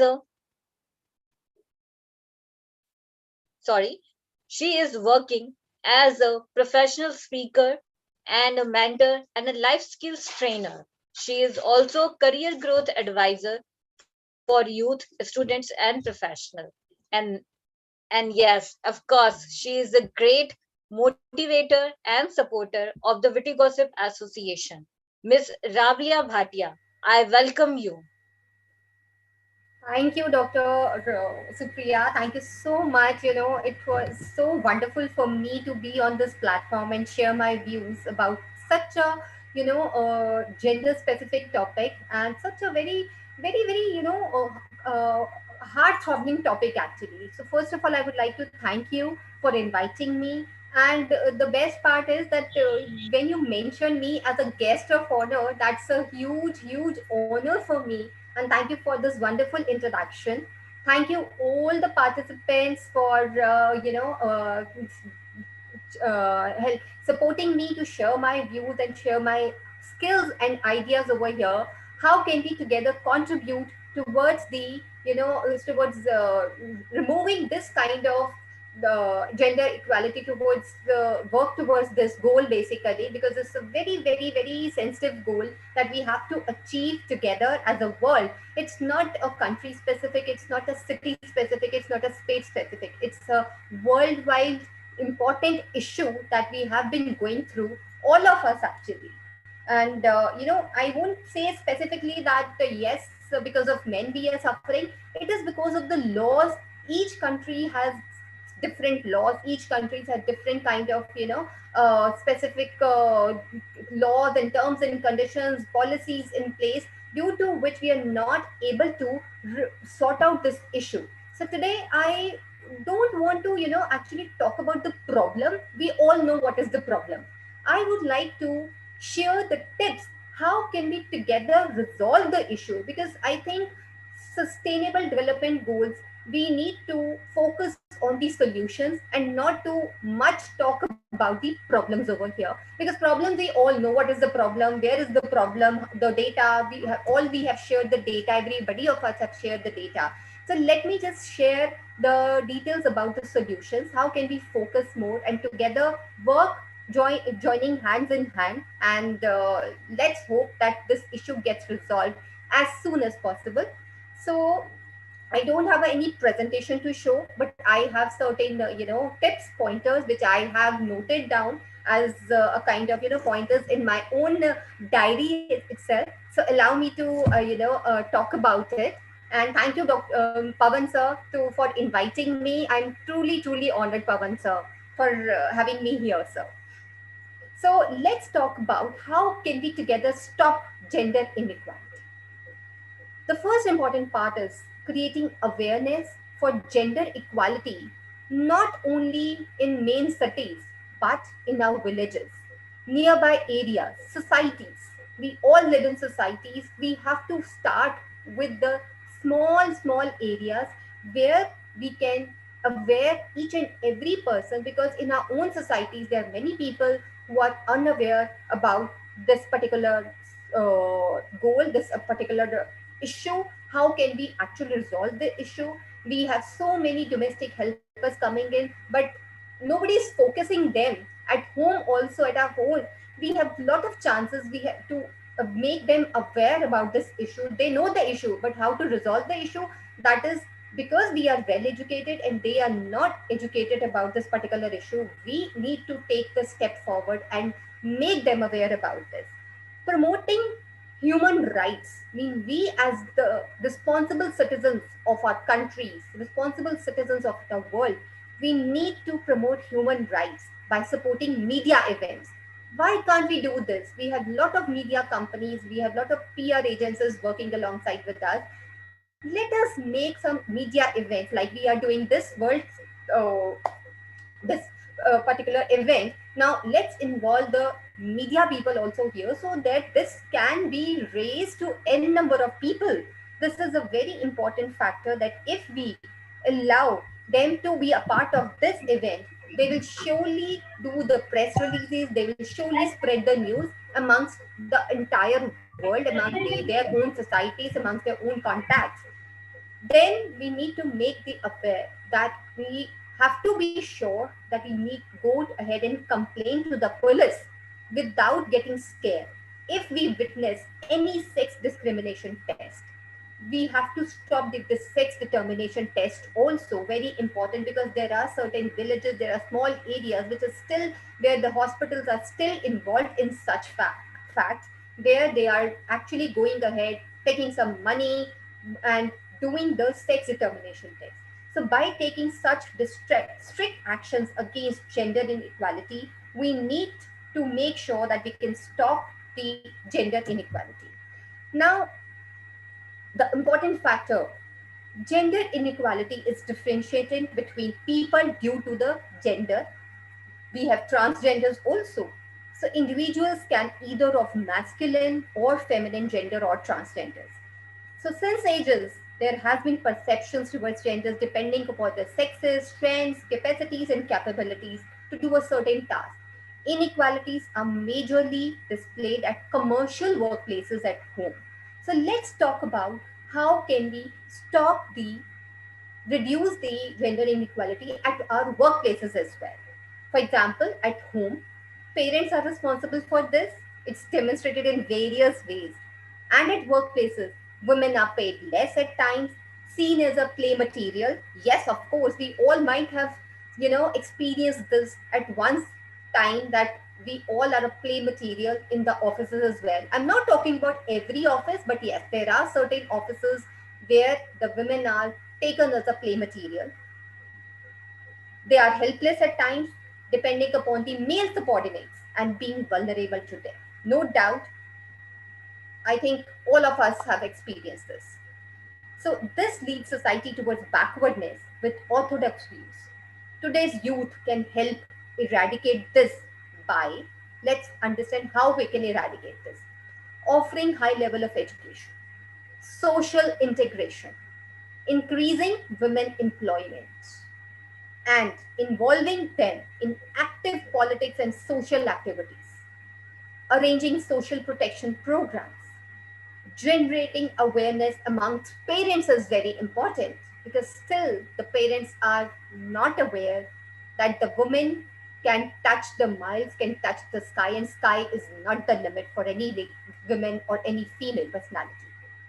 Giving scholarships to girls, spreading awareness against child abuse and violence, very important, very, very important. Stopping sex identification and abortions, especially abortions, is very important. Still, it is happening in some corners of the world. We, as responsible people, we, as educated people, we need to take the initiative to stop all this. Promoting NGOs to eradicate gender inequality and helping them become tech savvy. These are the few tips. So, gender inequality means to discriminate between a girl and a boy. Girls by birth are given less rights, as we all know.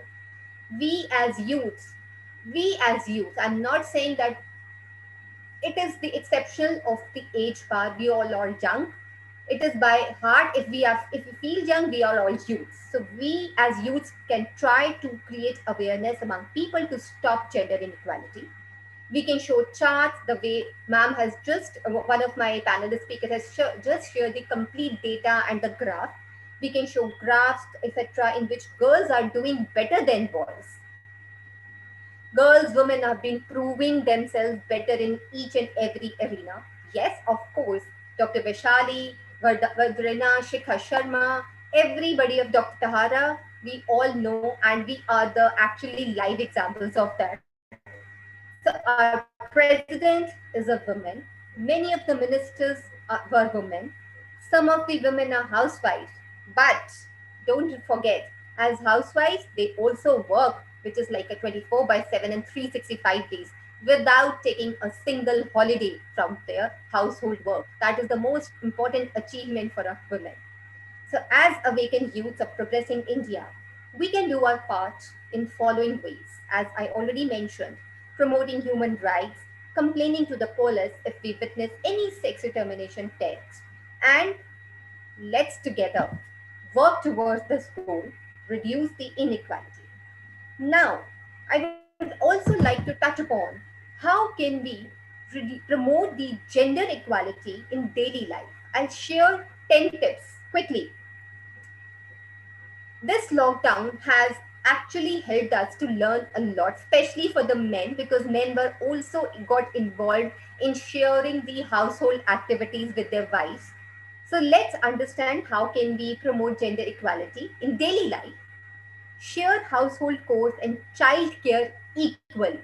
There are certain areas, there are certain houses where, fathers are not supporting the mothers in taking care of the child. So it's a request to all the fathers to start doing that as well. Watch for signs of domestic violence, very important. There are still domestic violences happening. Support mothers and parents. Reject chauvinist and racist attitudes, very, very important. Still, this is happening. We all know the fact, and this is disheartening also.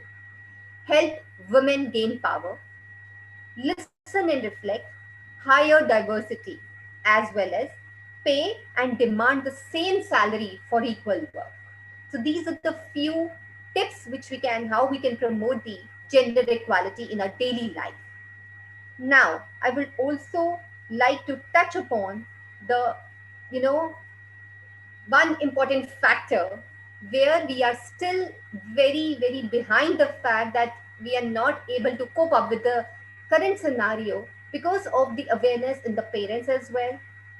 That is the area of sports where we are lacking to promote gender equality. So let's understand. I'll share quick few 5 tips. How can we promote the gender equality in the sports as well? Because sports is a part of our education system. It's a curriculum now. It's an added curriculum in the new education policy as well. So let me just quickly share 5 tips with all of you, especially for the parents. Support women's and girls sports as a fan or a player. Attend women's sports games at all levels. Develop gender equity policies. Sports organizations need to work towards gender equity at their end. It is very important. Avoid sexist language in communications. Establish a whistleblower program, which is still happening in some events, also still happening in sports conferences, in matches as well. So we need to take care of that as well as hire more female sports executives. So these were the few solutions, few tips that I really wanted to share with all of you. How can we, reduce, promote gender equality and reduce gender inequality at workplaces, in our daily life, as well as in the sport area. That is all I would like to share. And I hope I have covered my speech in the limited time. If not, you can tell me if I have, extended the time. Then I really apologize, Pavan sir and Dr. Supriya. But I have tried to utilize the time, and I have tried to cover my speech in the limited time. This is what I feel. Thank you so much, Dr. Supriya, and thank you so much, Pavan sir, once again. Thank you very much, ma'am, for enlightening us with your beautiful thoughts. And as you said that, yes, there are different causes of the gender inequality.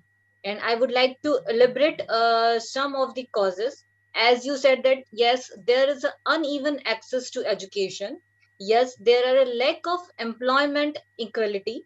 There is a job segregation also, and there are lack of legal protections. And also there are a lack of bodily autonomy. So thank you very much, ma'am, for enlightening us with these facts and figures, and also for providing some kinds of wonderful solutions to reduce the gender inequality, ma'am. Thank you very much. Thank you so much, Dr. Supriya. Thank you so much. So in the next, I would like to call the students from the Zeal Institute.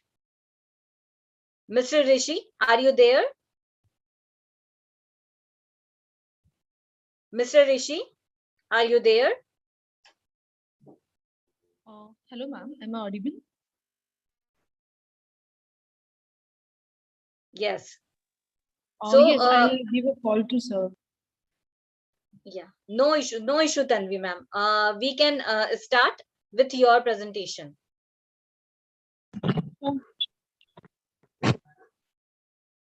So first, I would like to call Tanvi from the Zeal Institute.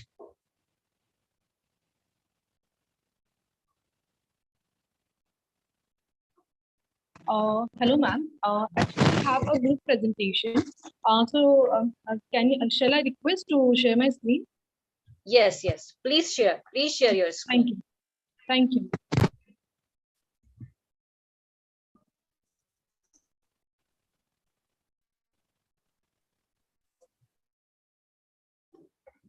Tanvi, you are a co-host now, so you can share the screens and presentations.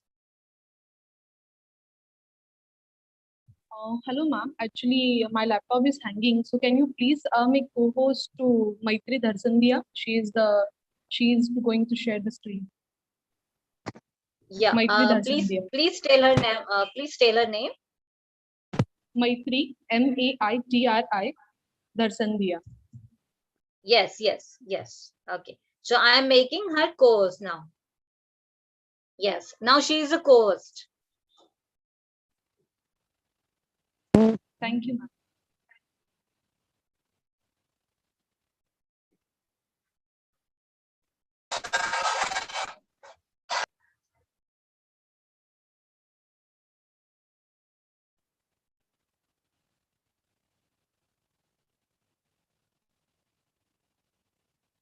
So shall we start the presentation?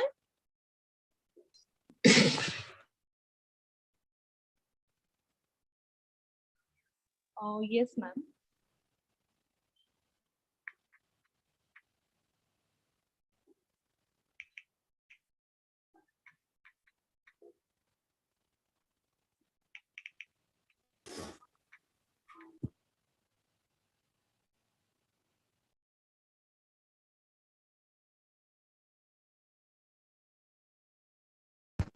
Hello, ma'am. Might be some technical issue. So can you please take a next slot? We will do after this. Is it okay?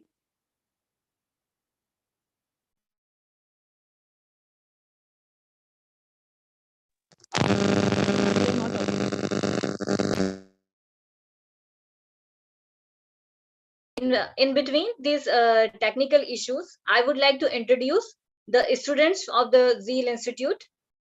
We have today Miss Geeta Dilip, Miss Tanvi Maheshwar, Miss Maitri Bharat, Miss Chetan Vijay Kumar, and Miss Archana. Sorry, Mr. Chetan and Miss Archana. So I think there are technical issues. Yes, ma'am. Ma'am, it's Chetna Gosar.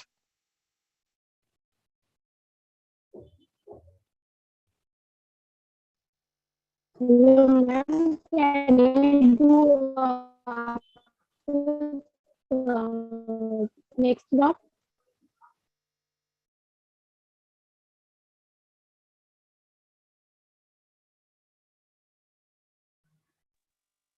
Hello, ma'am.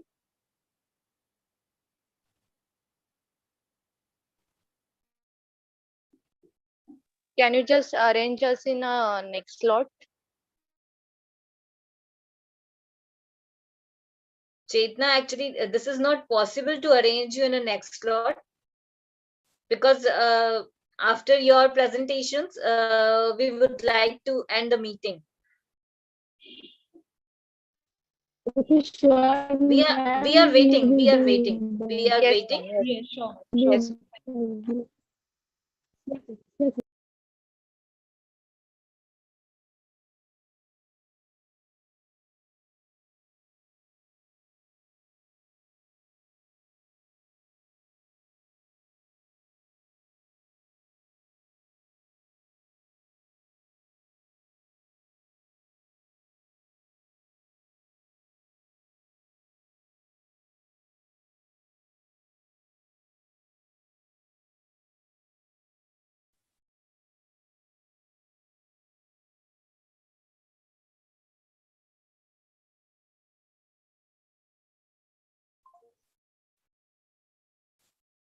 Actually, we are facing so many technical glitches.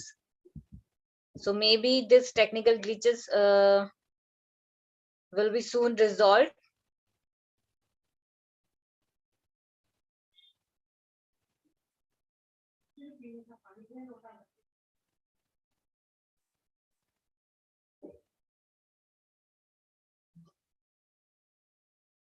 Archana? Yes, Can ma'am. we have Rishi sir with you? Not now. I will call.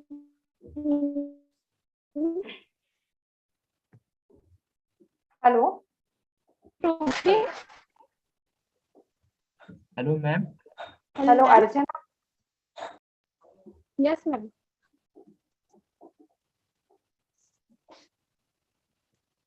Hello, ma'am. Hello, ma'am.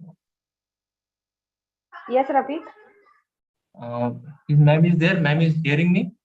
Yes, yes. Yes, you are audible. You are audible. Ma'am, I am only from student of Seal Education. Yesterday we are presented. Will you please go ahead? After that, we will present our presentation. I will call sir.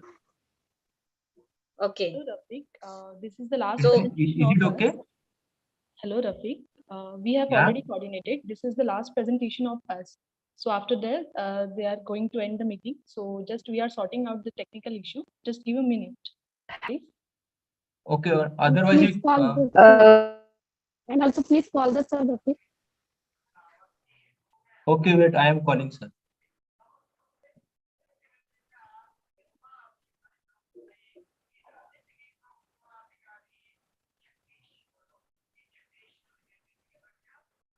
I am hoping that these technical issues will be resolved soon.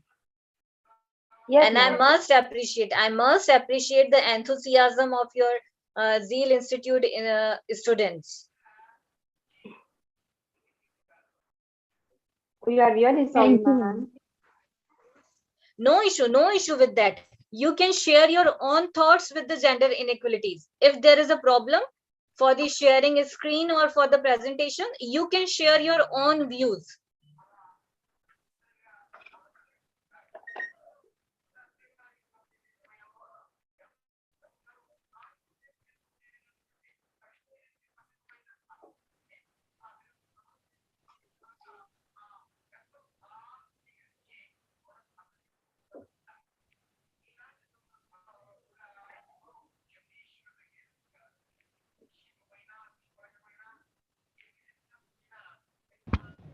Hello, am I audible? Yes, you are audible. Sorry for the inconvenience. I had some network issue. I might be sharing the screen in just one minute. Give me a minute.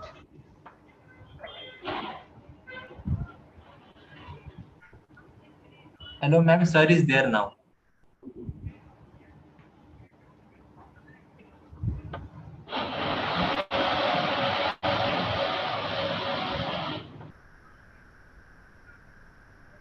Is the screen visible?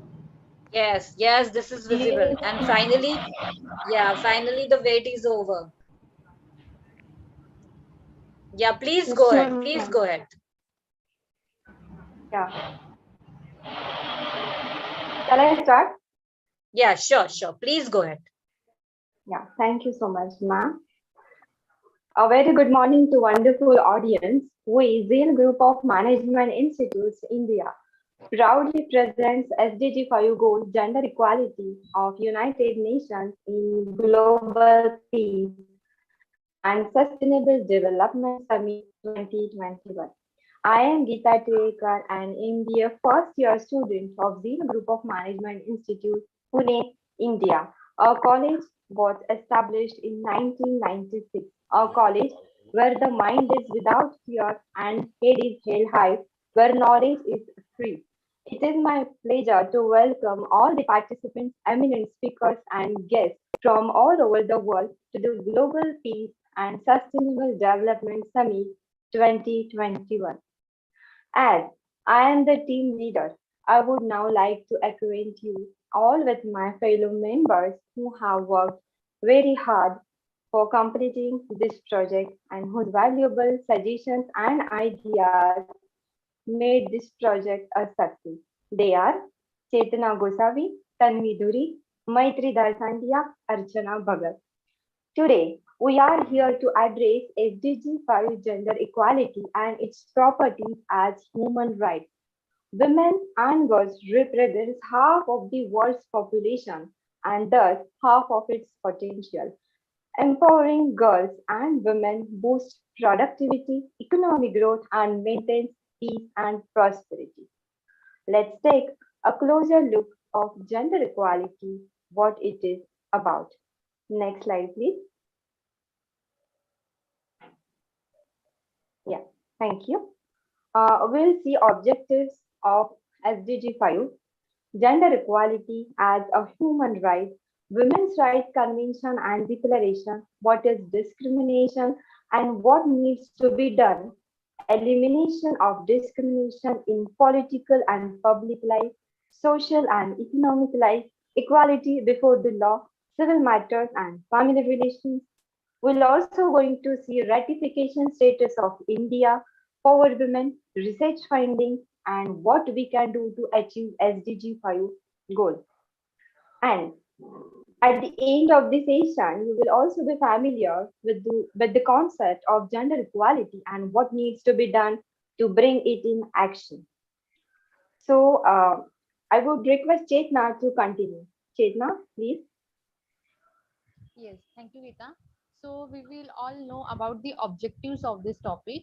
The main objective is to provide women with tools and knowledge that will enable them to balance economically independent, to create space for the youth, especially for the girls, to express themselves, to be creative and acquire knowledge and skills, to inform women about their rights and regard gender-based and violence and guide them through rehabilitation.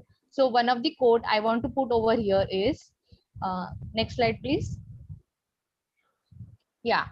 Equality does not imply that women can behave in any manner they see fit, but it means that people of the both the sexes get equal opportunity. That means the equity leads to the equality. Gender equality is the process of being fair with women and as well as men. So we'll talk about the women rights. Women rights. We all are entitled to the human rights. These include rights to live free from violence and discrimination. But across the globe, many women and girls still face discrimination on the basis of sex and gender. Gender equality pins many problems which affect women and girls, such domestic and sexual violence, lower pay, lack of access of education, and inadequate healthcare. Women rights are human rights. Now, famous saying goes, women are entitled to all these rights, yet almost everywhere around the world. Winning rights for women is more than giving opportunity to any individual woman or a girl. It is also about changing how countries and communicative works. It also involves changing laws and policy, winning hearts and minds, and investing in strong women's organization and movement. During 19th and 20th century, people began to aggregate for the right to women to vote. Women rights are the fundamental rights that are enriched by the United Nations for human beings on planet nearly 70 years ago. We want every woman and girls to realize the right that are enriched in the Universal Declaration of Human Rights. We are also stand for the women right to decide if and when she has children and have high quality health care. That means she won't die in pregnancy or during giving birth. Here I stop and I will request Tanvi to continue ahead. Yeah, thank you, Chetna.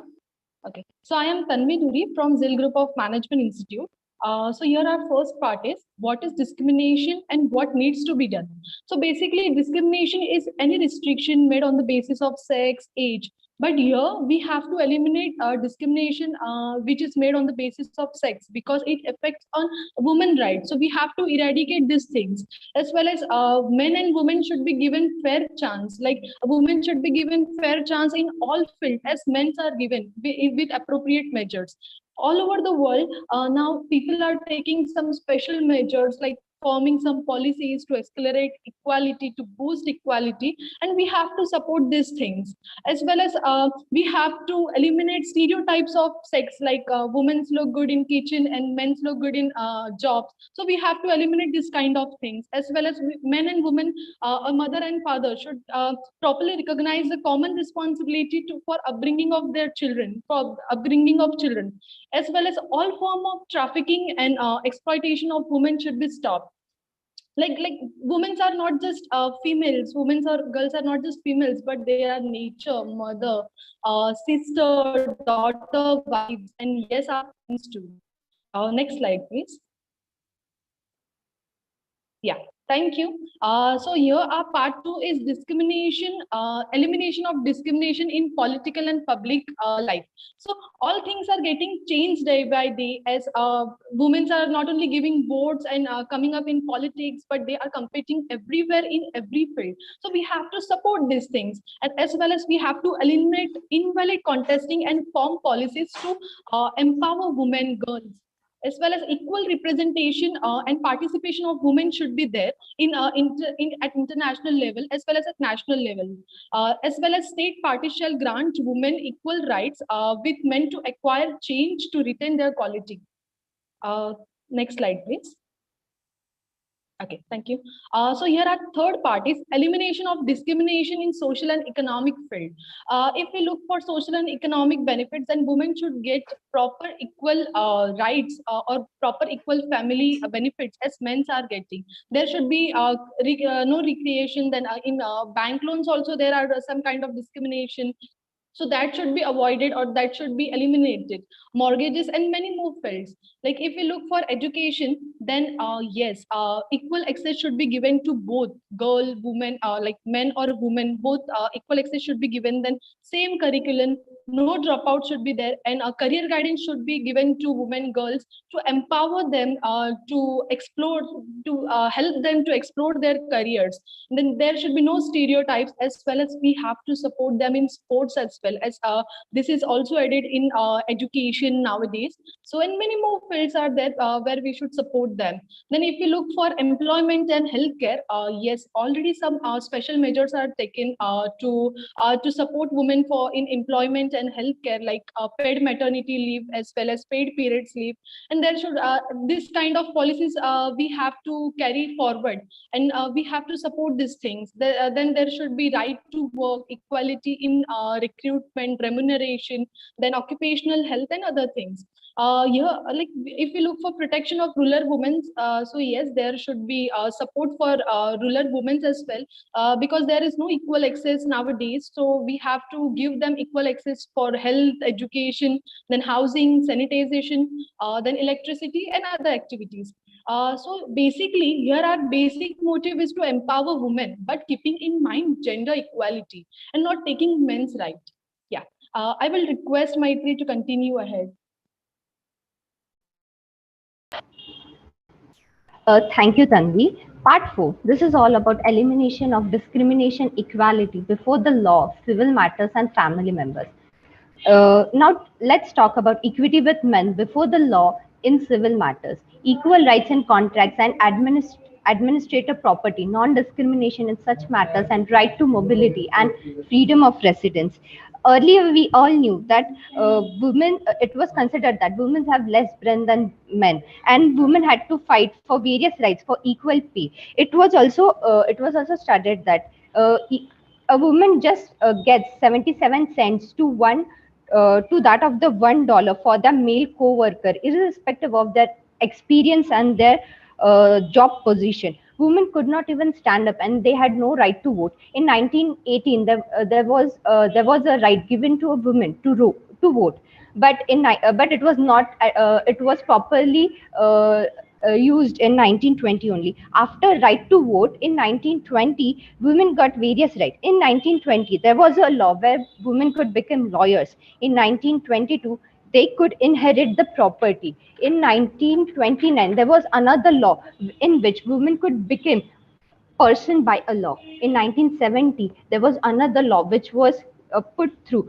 which told about equal pay, which makes illegal to pay women at different rates. And in 1980, women were also allowed to borrow money in their own name. Secondly, talking about matters related to marriage, it includes same right to enter into the marriage, choose partners, and contraceptions. Now, talking about earlier it was considered that women has to stay in the home and they have to cook delicious meals for their husbands, and also their husbands were their lord, their head, and their life. But now they can enjoy their life even even beyond their room. And now they can now there are various points which need to be focused more. Talking about family relation, bringing up child, guardianship, custody, property, name after the marriage. Earlier, it was told that only woman has to upbring the child and give good values, whereas we all know that a child is of both a father and a mother. Then why only a mother had to give proper values to the child? So now the things are changed. Both father and mother both upbring their child property, having a properly and giving values. Now, I would like to talk about some facts and figures which would help us to know what is the actual status. It is estimated that women perform two-thirds of the world's bank, yet only one-tenth of the income is owned, and it is less than 1%. Why so? If we are providing uh, so much jobs to women, then why just women is 1% of the world's property? Then why just 110, why girls are dropouts? More than 110 millions of the world's children, two-thirds of them girls, are not in the school. If we are providing proper education to the girls, then why the ratio is so small? And why only 17% of the world's elected government leaders are women? More than 80% of the world's 35 million refugees and displaced people are women and children. Why is so difference? Now talking about ratification status in India. India has signed various international projects, laws, among which it is CADAW, which stands for Convention of Elimination of All the Norms of against discrimination for women. It was signed on 30th July and ratified on 9th July 1933. Last but not the least, gender equality is not a women issue. It is an human issue and it affects all. Now I would like Archana to continue. Thank you, Maitri. Hello, everyone. I am Archana Bhagat from Z Group of Management Institute. And here are some well-known personalities and inspirational women. Yes, power women. First one is the Kamala Davis Harris, ma'am. She's the Vice President of the US as well as the first Asian American and African American Vice President of the US, the highest ranking female official in US history. Second one is the Dr. Shama Hussain, ma'am. She is the most enthusiastic and energetic.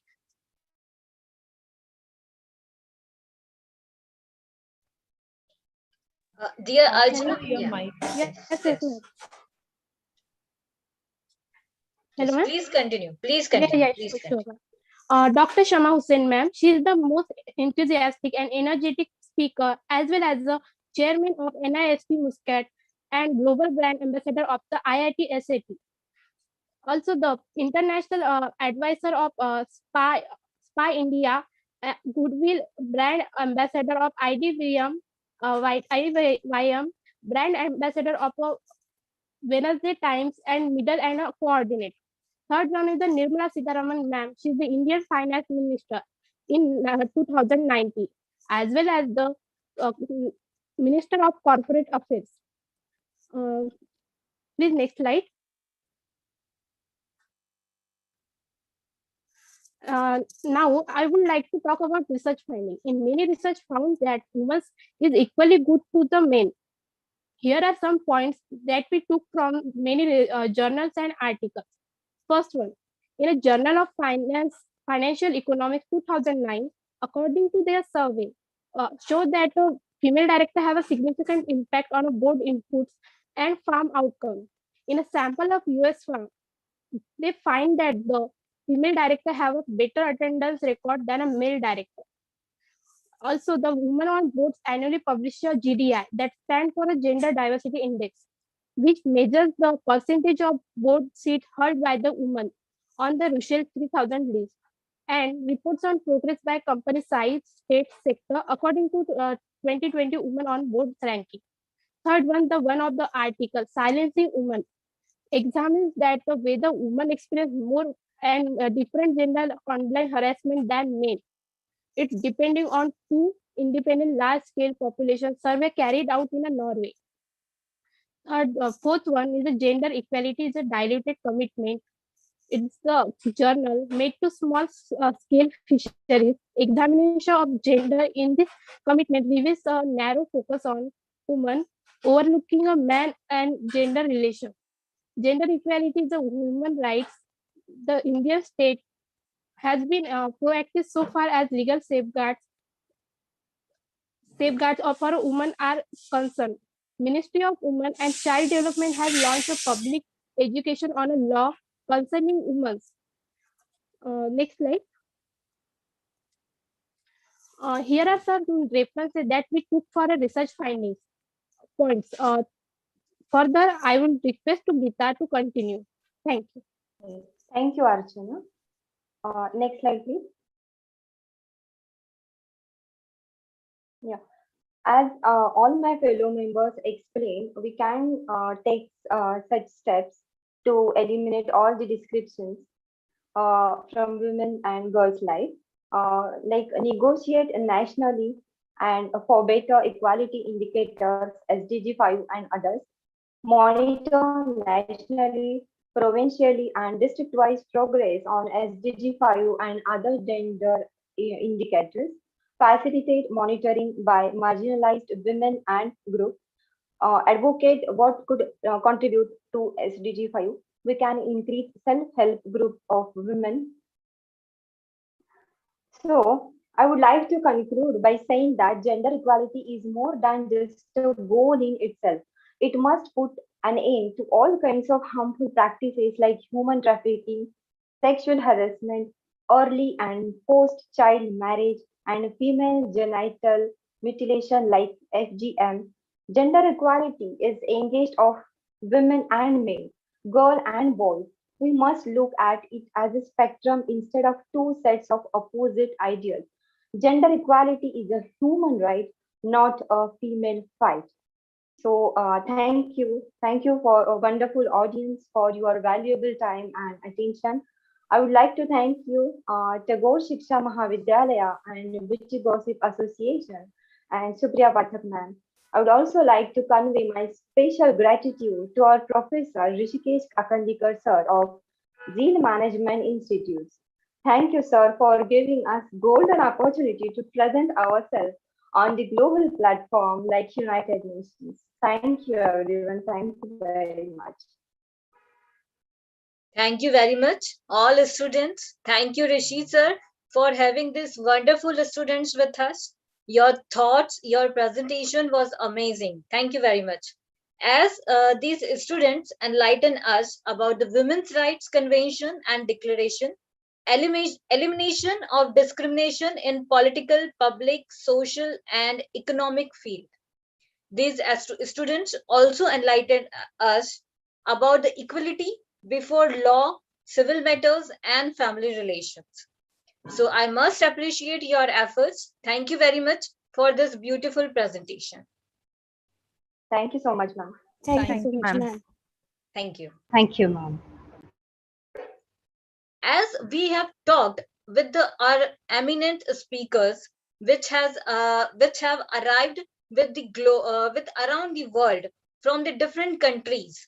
So I would like to conclude the session with the solutions to eradicate and to reduce the gender inequalities. There are the 5 ways to reduce the gender inequality. We have to give girls access to education. We have to give women platforms to be in power and achieve economic success. We have to end violence and sexual assault against the women. We have to assure girls and women have access to menstrual health facilities in their monthly difficult days. We have to end child marriages. So I hope all of you are agreed with this thought-provoking sessions. And today we have a wonderful presentations from the Sri Lanka. We have a wonderful thoughts from the Mauritius. We have a wonderful presentation and a very beautiful thoughts from Canada also. We have a Afroza ma'am from Bangladesh. We have a very beautiful speaker, wonderful speaker from Turkey. So I would like to thank all of you to join this summit in a very sorry. I would like to thank all of you to join this summit and make this summit very successful. And this is not an end. We will meet tomorrow with the next goal, which is a Sustainable Development Goal 6 for making water clean and for enlighten. And this goal 6 will enlighten us about the sanitation process, which is a very essential in this COVID-19 pandemic. So we will meet you soon tomorrow at 9 a.m. So please be with us. Please take care. Please stay safe. Thank you very much to join us again. Thank you very much. Thank you, ma'am. Thank you, ma'am. Thank you, ma'am. Thank you, ma'am. Thank you, Afroza ma'am. Thank you. Thank you. Thank you very much. Thank you, Thank you, Vandana. Vandana ma'am. Thank you.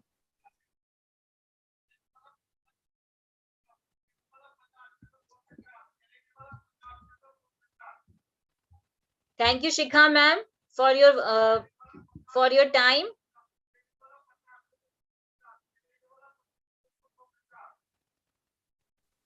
Thank you, Rishi sir. Thank you, Supriya. Thanks a lot. It was a power-packed presentation today.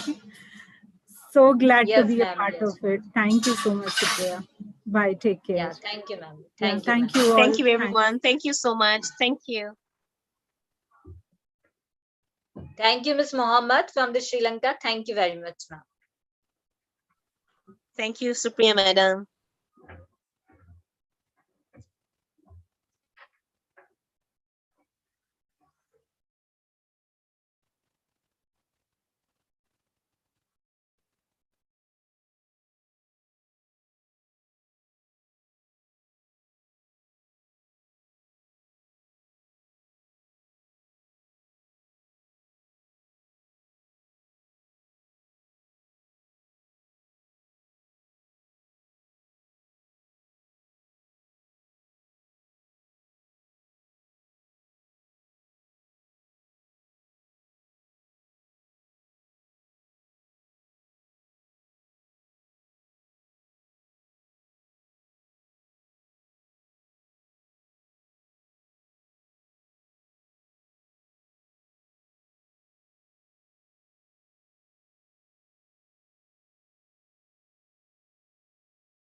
Zahir sir, hello Zahir sir. Sir, today's meeting is over now, and I am going to end the meeting. Okay. Yes, sir. Okay. Yes, sir. Yes, sir. Yes, sir. And sir, Okay. I am going to end the meeting, sir. Okay, no issue, no issue. I just clicked on Yes. it. Okay, no issue. Okay, sir. Okay, sir. Okay.